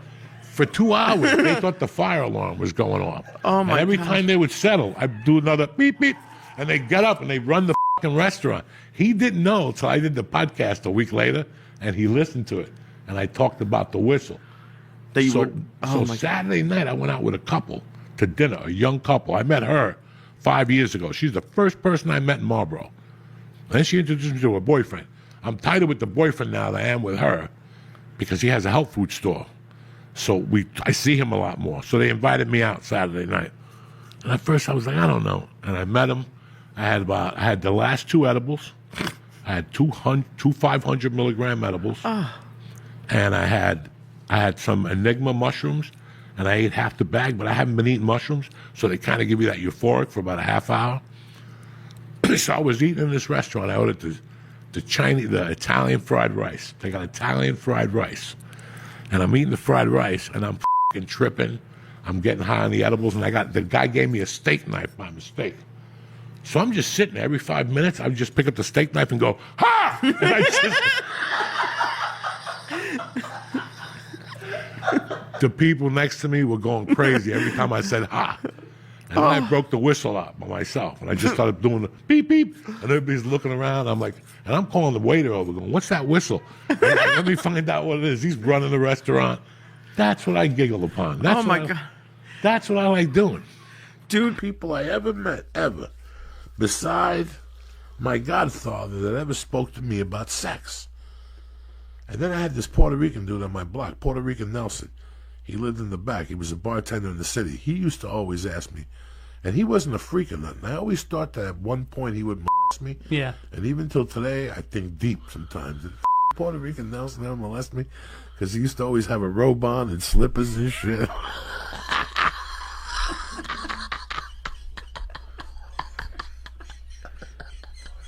That's how he walked around? Oh, my God. Puerto Rican Nelson. I love that you're not sure if he did.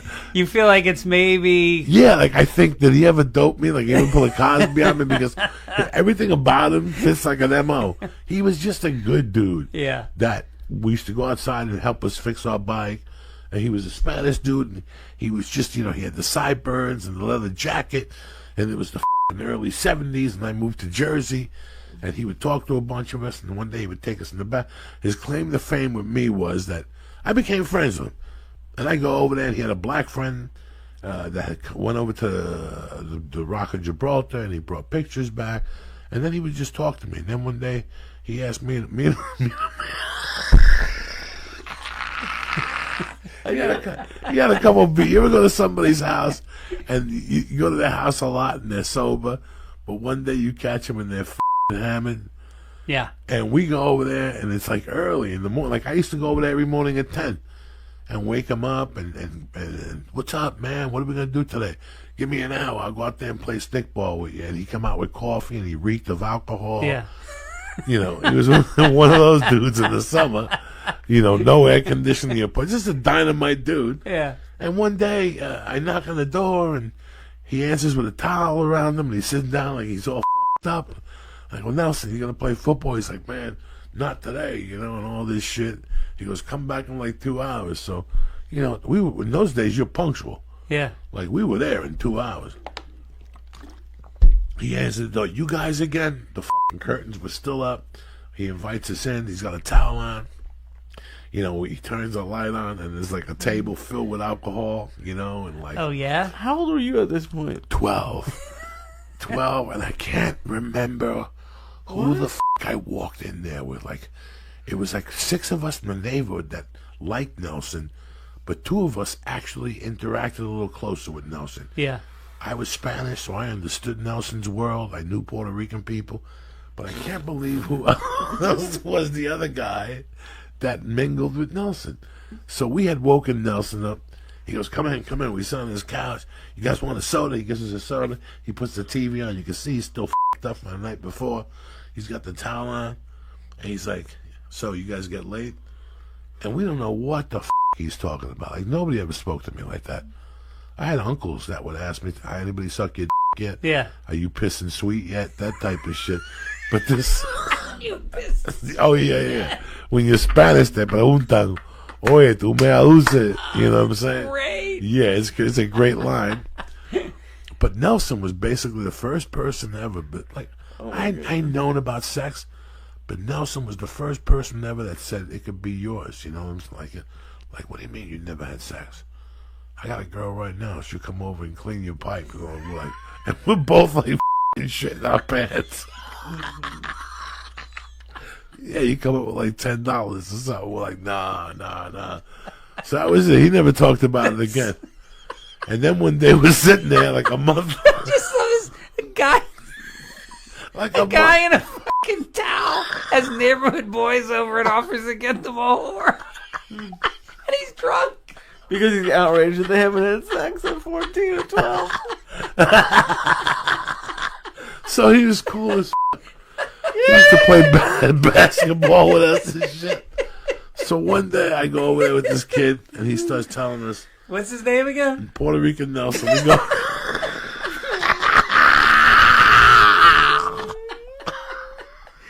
Is it be capitalized? No, Puerto Rican Nelson was cool as because he used to bring us weed from the city and he would actually give us 7 joints for $5. Wow. He really took care of us. It wasn't like he was a bad guy, which to me meant the world. Because a lot of people could bring you weed over in those days, but they say, I take a joint off the top. He was like, I got to go over it anyway. Don't worry about it. The guy gives me a better deal. So I always liked him because of that. So one day we're there, and a girl's there. A girl comes out of his bedroom. Me and my buddy are like, wow, look at Puerto Rican Nelson with a broad. She sits on his lap and shit. And he's like, yeah, this is my girl. And he's feeling her up. And he's making out in front of her. And feeling her titties and shit. And me and my buddy are frozen. Like, we're just, I can't remember who the fuck it was. So, wow. boom, How old was this guy? This guy had to be 28 and the bro was like 21. But he was one of those, he had to be 26 maybe. He was from somewhere else and he lived there. This is before the computer and before Neighborhood Watch and before... and no one was freaked out by a pack of 12-year-olds hanging out with them? No, because in those days a lot of parents came out and played with kids. And I know, that's different now. See, it's different I would never now. be able to play with a random kid in my neighborhood. So everybody knew him from the neighborhood, and in those days we wanted to go into the murky waters. Yeah. And he was kind of opening the door. Not really, to be honest with you. It took a long time. It's not like he lurked us into his house and said, do you guys want to have sex? This is after we knew him for a year. Right. We go back there all the time to get water after a basketball game. We knew him, you know. But now he knew we were growing up and he knew what our needs were. I look at it now like he was just trying to, but we couldn't handle it. Yeah. So one day we're sitting back there, we had a basketball game, and he's like, hey man, what'd you think of that fucking broad the other day? Me and my buddy like, oh, she was banging. He goes, I'll tell you what. He goes, tell these guys how hot she was. And me and my buddy's like, yeah, she was hot. And he's like, oh, when can we see her? He goes, listen, I'll tell you what I'm going to do. He goes, listen, I'm going to her tonight in the living room, and I'll leave the window open. You guys can come by and listen.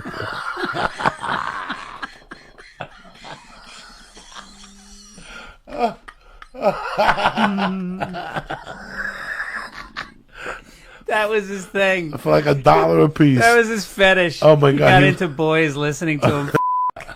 We got there. He was f***ing the shit out of her doggy style. We all ran away. We were like mortified. We got there 10 minutes before he started f***ing it. We're like, not even in there. And all of a sudden you heard her go, oh. And he's like, yeah, that's it, suck it. We tried to look. There must have been 8 of us trying to look at that window. We just heard them f***ing, and I heard meat. Like, that's the first time I heard balls. Yeah. And we ran out of there, dog. And the next day, he's like, the next day, he's like, did you guys come by? Oh, my God. That's the weirdest fucking neighborhood guy I've ever heard. Oh, my God. Holy shit. The Ali brothers, until I hit right next to where they lived was a company called Duratest. And they made light bulbs. All sizes. They made these things, but the best thing for us as kids was when they made the Office, the skinny long ones. Yeah. Oh, all that I could hit you in the head 25 times, nothing will happen. They just break and you get white powder on you. Okay, so we would jump over the dumpster, get like 150 of those things, and everybody would take an armful, and we'd go to war with each other. No shit. Bah, bah, bah. We'd hit each other. No cuts. Never a misunderstanding. And it was me, Juan Ali, Martin Perez, all these white, Dean Lapre, all these white dudes from 26th Street were all out there, but there was a roof. A flat roof over a garage next to Juan Ali's house. And there was access to the roof. So we're having this war, 5-on-5. Everybody's hitting each other with these things. I run to the roof. I'm having my own private war up in the roof. And somebody throws a rock over. They throw a bulb over, right? Then another bulb comes over. Bah! And then a rock comes over. Well, I take the fucking rock and I look at the guy and I go, don't say nothing. And I throw the rock up in the air, right? And I just leave it like that. And all of a sudden you hear, and we look over, not the smart Ali, but the retarded one, Alberto, the one that used to always say, "Sí, yo sé lo que pasó." Yeah. Like he was the one that, he was like Louis. He's like that character Louis that wasn't intelligent, but he was going, yeah, I was there. He was that guy. Bro, I hit him in the head with that No rock. shit. I clocked him right here. It didn't break, but he got a lump immediately, like a hematoma. Yeah. But it was a hematoma that pus went right to it, and he had a little pee hole in it. You could see, and he was on the floor. He's on the floor. Like my friends didn't give a fuck. He got in there with the rock. They give it him with light bulbs and shit. This sounds like what's the movie where New York gets put inside like He's the dumb one? They hit him maybe with 10 light bulbs while he was down. By the time we got to him, he had powder all over him from the light bulbs. But you can still see the lump on his head. I'll never forget it till this day. I always look him up on Facebook or Google him. I can't get. The dangerous fucking place when it snows is right over here. Where? Right over here in this fucking park called Hudson County Park. When that motherfucker snows, I have done whirly. I have done spinning things in that park. Whatever you call that, with a fucking car. Oh, donuts. Donuts with that in that fucking park. Like right before you hit Burger Line by White Castle. Right. It started like 100 yards away. I was with my buddy, the politician, and he stepped on it and the car just started spinning with a body in the back. And the body's banging the sides. And Wait, you did donuts in a hearse? On purpose or by accident? Dog, in those days, there was a sheet of ice underneath. Oh, okay. I thought you were... You could have the best Department of Public Works, and you still after midnight, that's a jungle out there. You're just asking for trouble, dog. You're just asking for trouble out there. That is scary when that happens. You go down that Edgewater Road behind the fucking grinder, that's a problem when it snows. That's a problem. All that shit is a fucking problem. That wind comes off that Hudson, my friend. It freezes everything. Dog, listen, all you gotta do is grab a motherfucker, knock him out, put some snow on him, and put him on a park bench by Hudson County. They won't see nothing in the morning.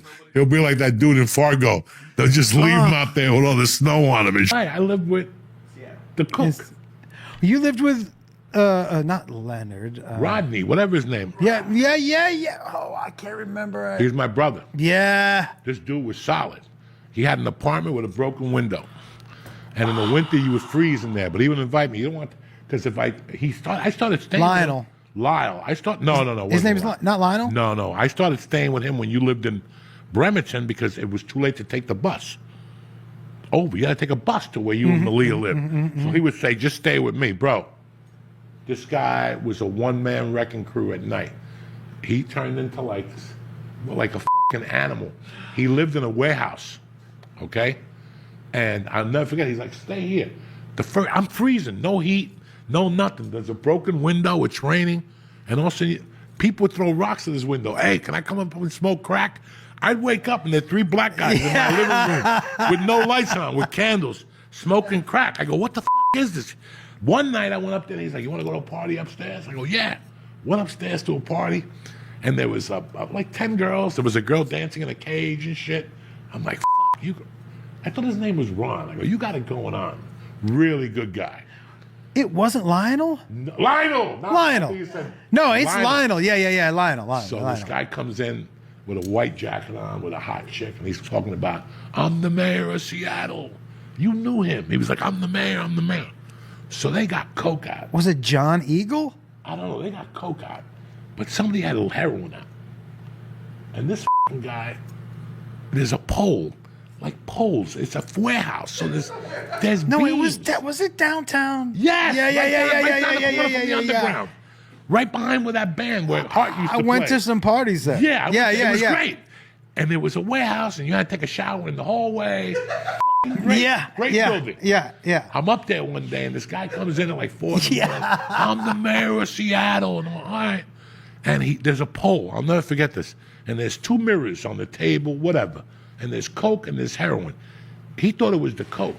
So he took the heroin and he did the whole line of heroin. He's like, ah! And he's making all these noises. And all of a sudden, you see the heroin hit him. And he holds on to the beam. And all of a sudden, you see him hold the beam. And he just starts spinning around the beam. And he just falls, man. He just falls. And I did some of that heroin that night. It was like a little line. Anyway, next morning, I work up at Lionel's. It's like 10 in the morning on a Sunday. And the shower was in the hallway. It was just a metal shower that you went into, and there was a wall. And as I was waiting to get into the shower, I had done so much heroin the night before, I just passed out and went right through the wall. It was like that scene in Bruce Lee when he kicks the guy through the wall, and you see an implant of the guy with his hands like that. That's what it looked like. Lionel came out. He's like, what's that noise? I was in the fucking wall, and the wall had nothing. The other side had the metal beams. I cut my shoulder. I was bleeding. He's like, you got to go to a doctor. What happened? I go, dog. We were doing heroin last night. Drugs for 2 fucking days. Yeah. No, that place was crazy. I went to a couple parties there. That place was crazy. But the people who he was completely cool with, anybody who walked in the door. Yeah, he didn't give a Nah, he didn't give a Renting or just like a crack? No, he was renting. It was his apartment. He lived there. He lived there. It was a warehouse that had different rooms, and you could just pull it was like this. That's the doors. There was no key. It was like that. Dude, and I remember one of the parties I said because there was somebody shooting up in the back. Oh yeah. And I asked Lionel, I go, who are they? And he goes, I don't know. I don't know. Yeah. He was like, I don't know. Yeah. That was a bizarre time, man. Memories are fresh in my mind. These crazy f***ing things I bring up from the dead, and I go, oh my God. You know, I was telling my wife today that at my mom's funeral, at the wake, her best friend, with white powder in her nose, there's 200 people in the thing, it's the second night, and she goes, I gotta tell you something, I don't like half the people in this room. And I go, Zori, and she goes, I'm telling you, and your mother didn't like them either. She went up by the casket, and in broken English, she's like, can I have your attention, please? And she goes, listen, not for nothing. I see a lot of you people having a good time drinking. She goes, there's a lot of people in this room that you didn't like Denora, and Denora didn't like you. Do me a favor, finish your drink, get the fuck out of here. Like, I got shit for days that I sit here and go, what the fuck just happened?